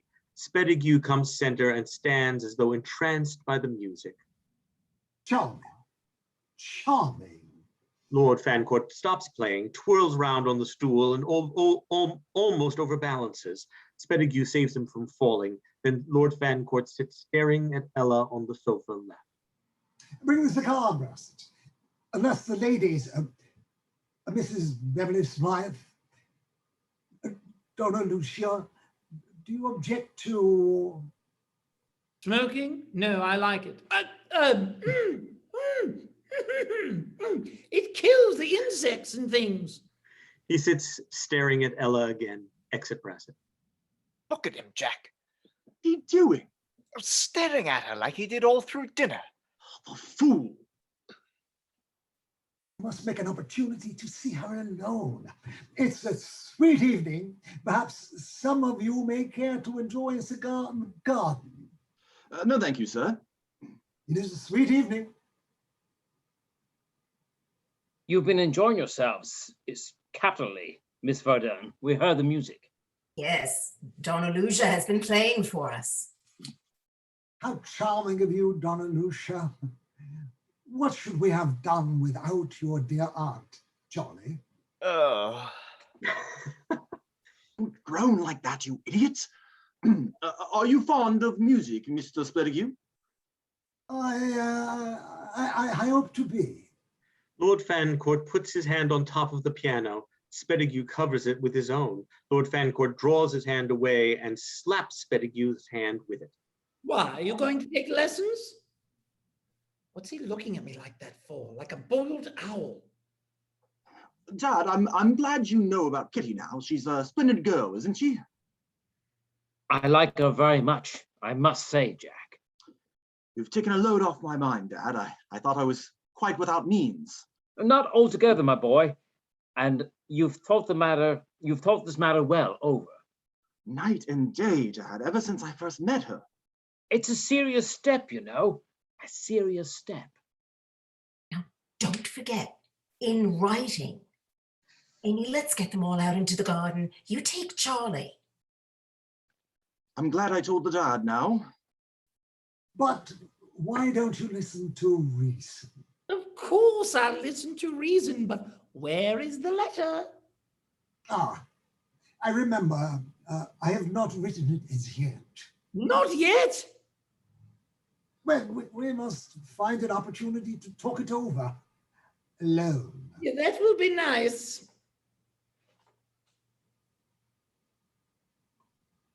But Charley, why are you so depressing? We ought to be very happy today. Amy, great joys sometimes bring a sort of reaction. I shall be better tomorrow. Oh, come into the garden. Charley and Amy exit. Ella goes up behind the piano to the window, Lord Fancourt watching her. She turns and smiles to him and then exits immediately off. Sir Francis drops down behind the sofa to DONNA-LUCIA. I've told the Dad, blank out, and he's delighted. But Kitty, you won't regret turning your back on society and the row and... The stifling hollowness of my own Monday and everybody else's rest of the week, and have something real to think about? Jack, the vista is too heavenly. Come into the garden. Jack and Kitty go upstage. Sweet evening. Perhaps you'd like a cigar, Jack? No, thank you, sir. Oh, it's a sweet evening. Jack and Kitty exit. Lord Fancourt starts to play again softly. Shall we join them?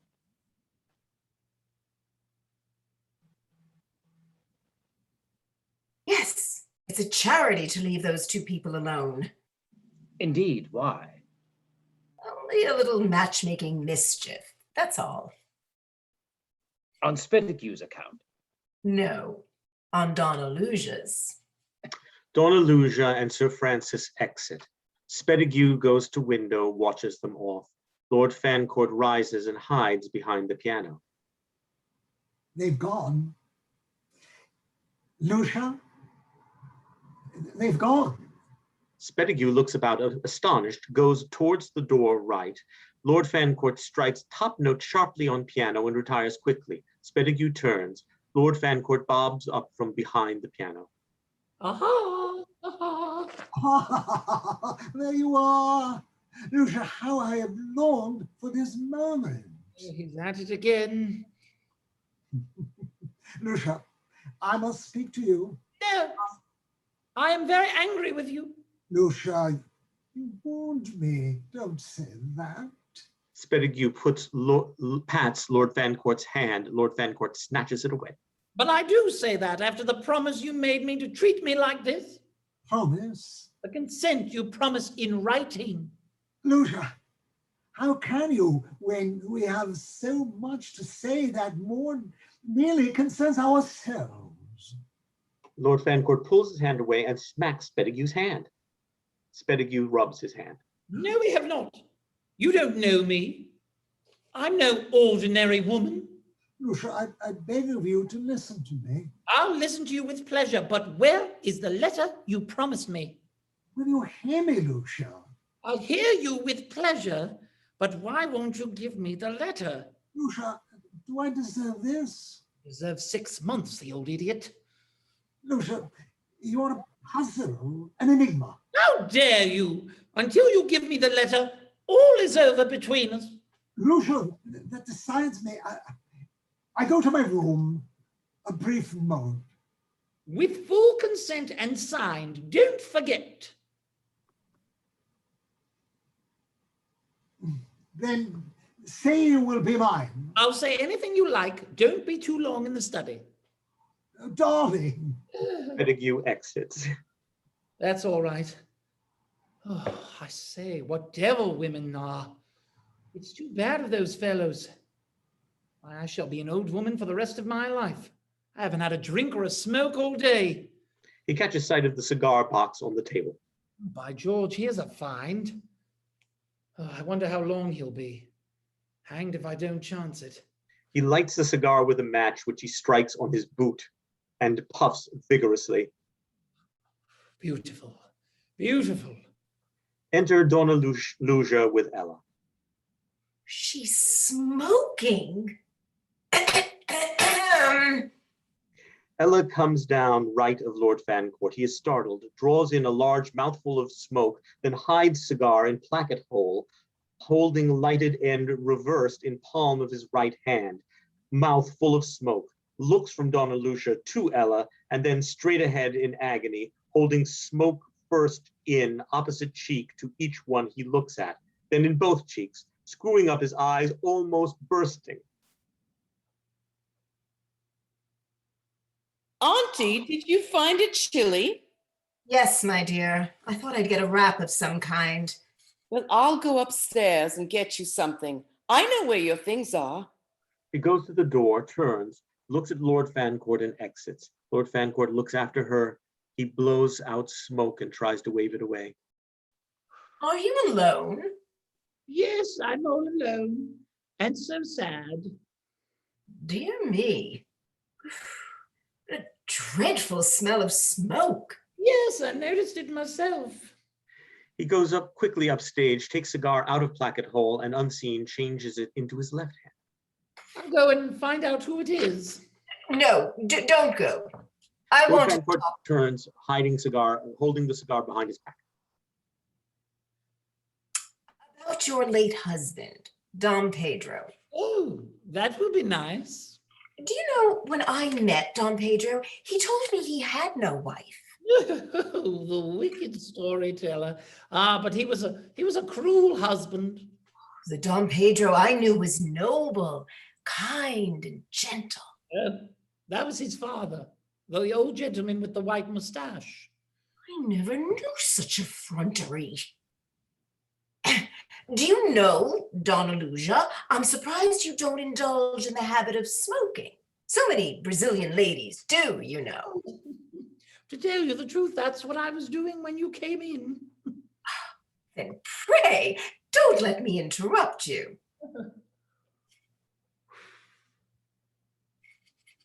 I shouldn't have been surprised at a pipe. Can I offer you one?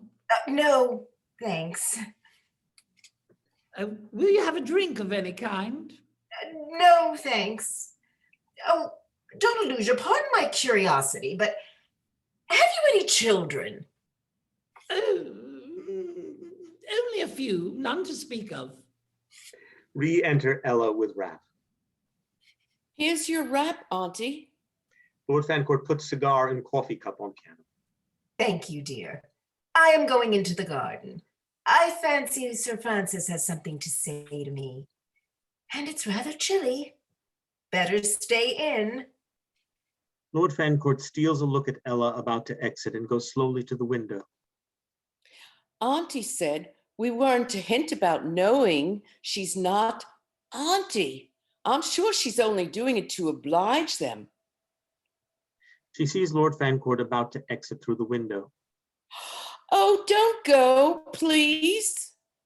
I was going into the garden. It has turned quite chilly. Auntie sent me in from the garden because of that. Can I get you a wrap of any kind? No, thank you. Auntie thinks I'm better here.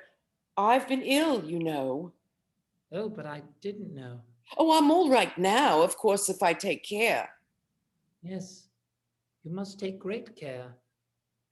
Auntie, I fancy, is more particular than usual this evening. For you know, years ago, she and Sir Francis were sweethearts. Were they? But he went away without telling how he was ever and ever so fond of her. Auntie says he was shy, and he went away without knowing that she was ever and ever so fond of him. But the noblest man I ever knew was shy, and oh, so kind. He got to know how Papa had become ill, and so poor and lost a large sum of money to him at cards. Auntie thinks on purpose. I often wondered why they played cards, and Papa was so ill too. But when I asked the doctor of it, wasn't doing any harm, he said, not the game that was being played. But I've got all the money, and if we ever meet, I mean to give it back. Oh no, you must never think of doing that. It would be like accusing him of a sort of cheating, you know? But it was so much enough, Auntie says, to make me independent for life. And do you think he'd take it back if he knew that? Oh, I should feel it my duty to... Too late now. But he went away before I had time to tell him how much I loved him for his kindness to my poor father. You don't mind my telling you all this, do you? I don't know why, but I like to talk to you. I like you, and I do so long to see him again. Ella exits. Lord Fancourt watches Ella off and then goes to the ottoman and punches the cushion twice vigorously. Re-enter SPETTIGUE with letter. Lucia? Have you got the letter? Yeah. SPETTIGUE shows the letter. Lord Fancourt tries to snatch it. SPETTIGUE holds it out of his reach. Yes, here is the letter. But first, make my happiness complete. Say that from this blissful moment, we are engaged. We are engaged. Lord Fancourt gets the letter. Got it. We are engaged. Darling. Mr. SPETTIGUE. Call me Stephen. Is this the letter, Stephen? Yes, this is the letter, and we are betrothed. We are betrothed, darling. He quickly exits. Enter Sir Francis and DONNA-LUCIA. Ah, Mrs. Beverly Smythe. Sir Francis, congratulate me. Congratulate me. I knew it. I'm the happiest man in the world. But where are the dear children? This must be a day of happiness and rejoicing for us all. He exits. What on earth does he mean? What's all the excitement about? Can't you guess? No. Didn't I tell you what would happen if we left them alone? Eh? Don't you understand? She's accepted him. What? Yes, DONNA-LUCIA Dalvadores. You don't mean that. I fancy he'll find out his mistake before long. By George, what a fool I've been. Why? Are you sorry? No, but that rascal of a boy of mine made some sort of stupid suggestion that I should... That you should offer your hand and heart to DONNA-LUCIA Dalvadores. From Brazil, where the nuts come from. Well, when I think of what a fool I was, might have been, should have been... You don't envy him? Envy him? Think of her millions. Oh, Lucy, when I saw your face... You didn't recognize it. No, but when I did... But I told you all that in the garden just now, and you'll be content for a while with a cottage and your old sweetheart. And you? You would take me, a penniless widow?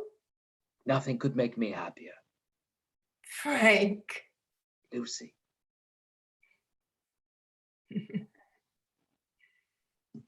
That's Sir Francis too. Oh. Why? What are you smiling at? I was only thinking that... Of what? Of DONNA-LUCIA Dalvadores. Enter Ella. Oh, she's a quaint little figure, I must own. Auntie, did you find the air chilly? I didn't notice, my love. Auntie, how pretty you look tonight. Has Sir Francis done anything? Okay, come along, dear children. Come along. Enter SPETTIGUE, followed by Kitty and Amy, Jack and Charley. BRASSETT enters carrying Salver. Kitty, you sit there. Amy, there. I have something to tell you. Something you will all be very pleased to hear. But where is Donna-LUCIA? General movement. No one answers. Then Brassett steps forward. Donna-LUCIA has gone to her room, I fancy. And perhaps is just as well. Now, but before she returns, I have a little secret to tell you. A secret? Oh, Really? A secret. I am sure you will pardon me if I ask your attention for a few moments. Gracious Jack, what's he going to say? How do I know till he said it? Situated as I am, a lonely widower, a mateless uncle, surrounded with grave responsibilities, my ward, my niece, a good fairy has, I may say, tripped in among us, bring with her unexpected light with joy. What does he mean? Shut up. Under her influence, I have consented to the engagement of my niece to a gentleman in whose honor and probably I have the fullest confidence, Mr. Charles WYKEHAM. Oh, Charlie, how sweet of your dear aunt. Furthermore, charmed by irresponsible spells, I have consented to the union of my ward with John, only son of my friend, Sir Francis CHESNEY. SPETTIGUE points to the carnation in his coat. Sir Francis, but what will you say to a third engagement? A third? Third, what? Our good fairy, nay, let me say out without further metaphor, one whose name is honored in the southwestern hemisphere as that of Rothschild in Europe, has consented to become Mrs. Stephen SPETTIGUE. I allude to our dear friend, Donna-LUCIA Bavarians. Brassett, holding empty tray behind his back, knocks it against the table and it falls with a loud clatter on the floor. General movement of surprise. Everyone starts. What is that?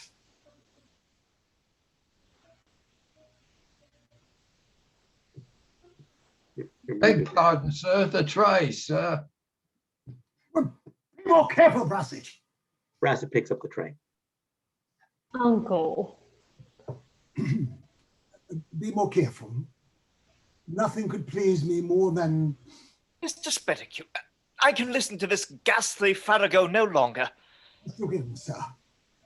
What do you mean? I say, sir, and I don't care what the result may be, I can listen to this ghastly... I presume, sir, in exposing my daughter, my niece. I can't, I won't espouse her under these lying pretenses. That woman... Do you allude in such a manner to... I say that woman... I must beg of you to speak with more respect of your aunt. She's not my aunt. Donna-LUCIA rises, followed by Ella, watching the following scene from there. Not your aunt? What do you mean? I love Amy far too sincerely to... Never mind that, sir. Explain your words. SPETTIGUE, will you allow me to say that the blame is mine and let me explain? I'm addressing this person. Answer me, sir. Explain your words. I must tell the lordship of this, Brassett. I must tell... At the last moment this morning, my aunt, on whose account we had invited Miss Verdun and Miss SPETTIGUE, telegraphed to say she couldn't come. The ladies arrived and we... And I, sir, prevailed upon another person to, well... Impersonate her? I have been treacherously, infamously deceived. That was not our intention, sir. Don't lie to me, sir. I beg your pardon, sir. You forget you were not expected. A thump like that with a wig. Well, you can't blame her for that. May I come in? Turn that woman out of my house. Enter Lord Fancourt in evening dress. General movement of surprise. I say, may I come in? Turn that woman out. Who are you, sir? I'm Charley's aunt from Brazil, where the nuts come from. Oh, Fancourt BABBERLEY, you duffer. Fancourt BABBERLEY, I beg your pardon. Auntie, and I told him everything. What does that mean, sir? It means that we've all done very wrong and we're all extremely sorry and tender you our humblest apologies. My apologies, I should say, for if I hadn't offered the temptation, It's the whole thing would have infamous.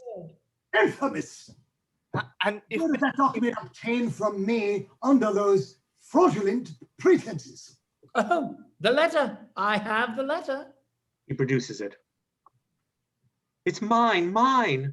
Give it to me. Mr. Dunn. Sir, I demand it. Lord Fancourt holds up the letter in his left hand. Allow me. She takes the letter. Dispute it. Under her father's will, I shall dispute it.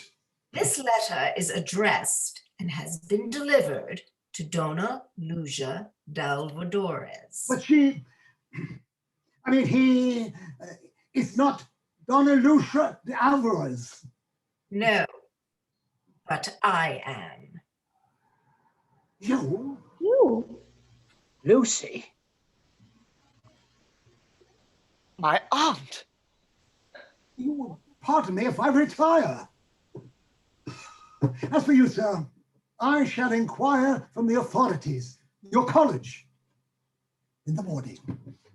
He opens the doors, about to exit, stops, takes out the buttonhole and throws it down and exits. Lord Fancourt catches the carnation. Charley, can he have me up for breach of promise? Mr. WYKEHAM, I mean, how dare you? I'll never forgive you. I'll never forgive any of you for treating my Uncle Stephen like that. He turns to exit through the window. Be patient with us, my dear. Your uncle shall have the most profound reparation my influence can make. For my own part, I only shared in the deception when I found another lady established in my place. No wonder she knew all about my late husband. DONNA-LUCIA hands Amy over to Charley. Kitty, well, I'm sorry as anyone, but I trust Jack with my life. Indeed? Then he must wait till I'm his mother. Mother? Yes, DONNA-LUCIA. In deceiving me as much as anybody has. However, she has done me the honor to recollect an old affection and has promised to assume that authority. So look out, Jack. Lord Fancourt BABBERLEY. I'm afraid to have gained one confidence that nothing could excuse.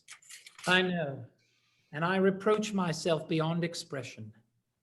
But I wouldn't part with the memory of that confidence to save my life. And if Miss Lehane will allow me to say so, I am willing to atone for it with a lifelong devotion. DONNA-LUCIA looks at Ella, holds out her hand to her. Ella, smiling, puts hers in DONNA-LUCIA's. Auntie. DONNA-LUCIA hands her across to Lord Fancourt. Lord Fancourt takes Ella's left hand and tucks it in his arm, and they turn to go. Now, where's my son? Here, Mama. I shall have to talk to you very seriously before I give you this. Charley, She shows her the letter. Charley, I'll never forgive you if you deceive that sweet girl again. And as for you, sir. Oh, never again, I give you my word. I'll give you the clothes if you like. I've done with them. Miss Lehane has consented to think me over as a husband, and in future I resign to Sir Francis Chesney all claims to Charley's aunt. Curtain, end of play.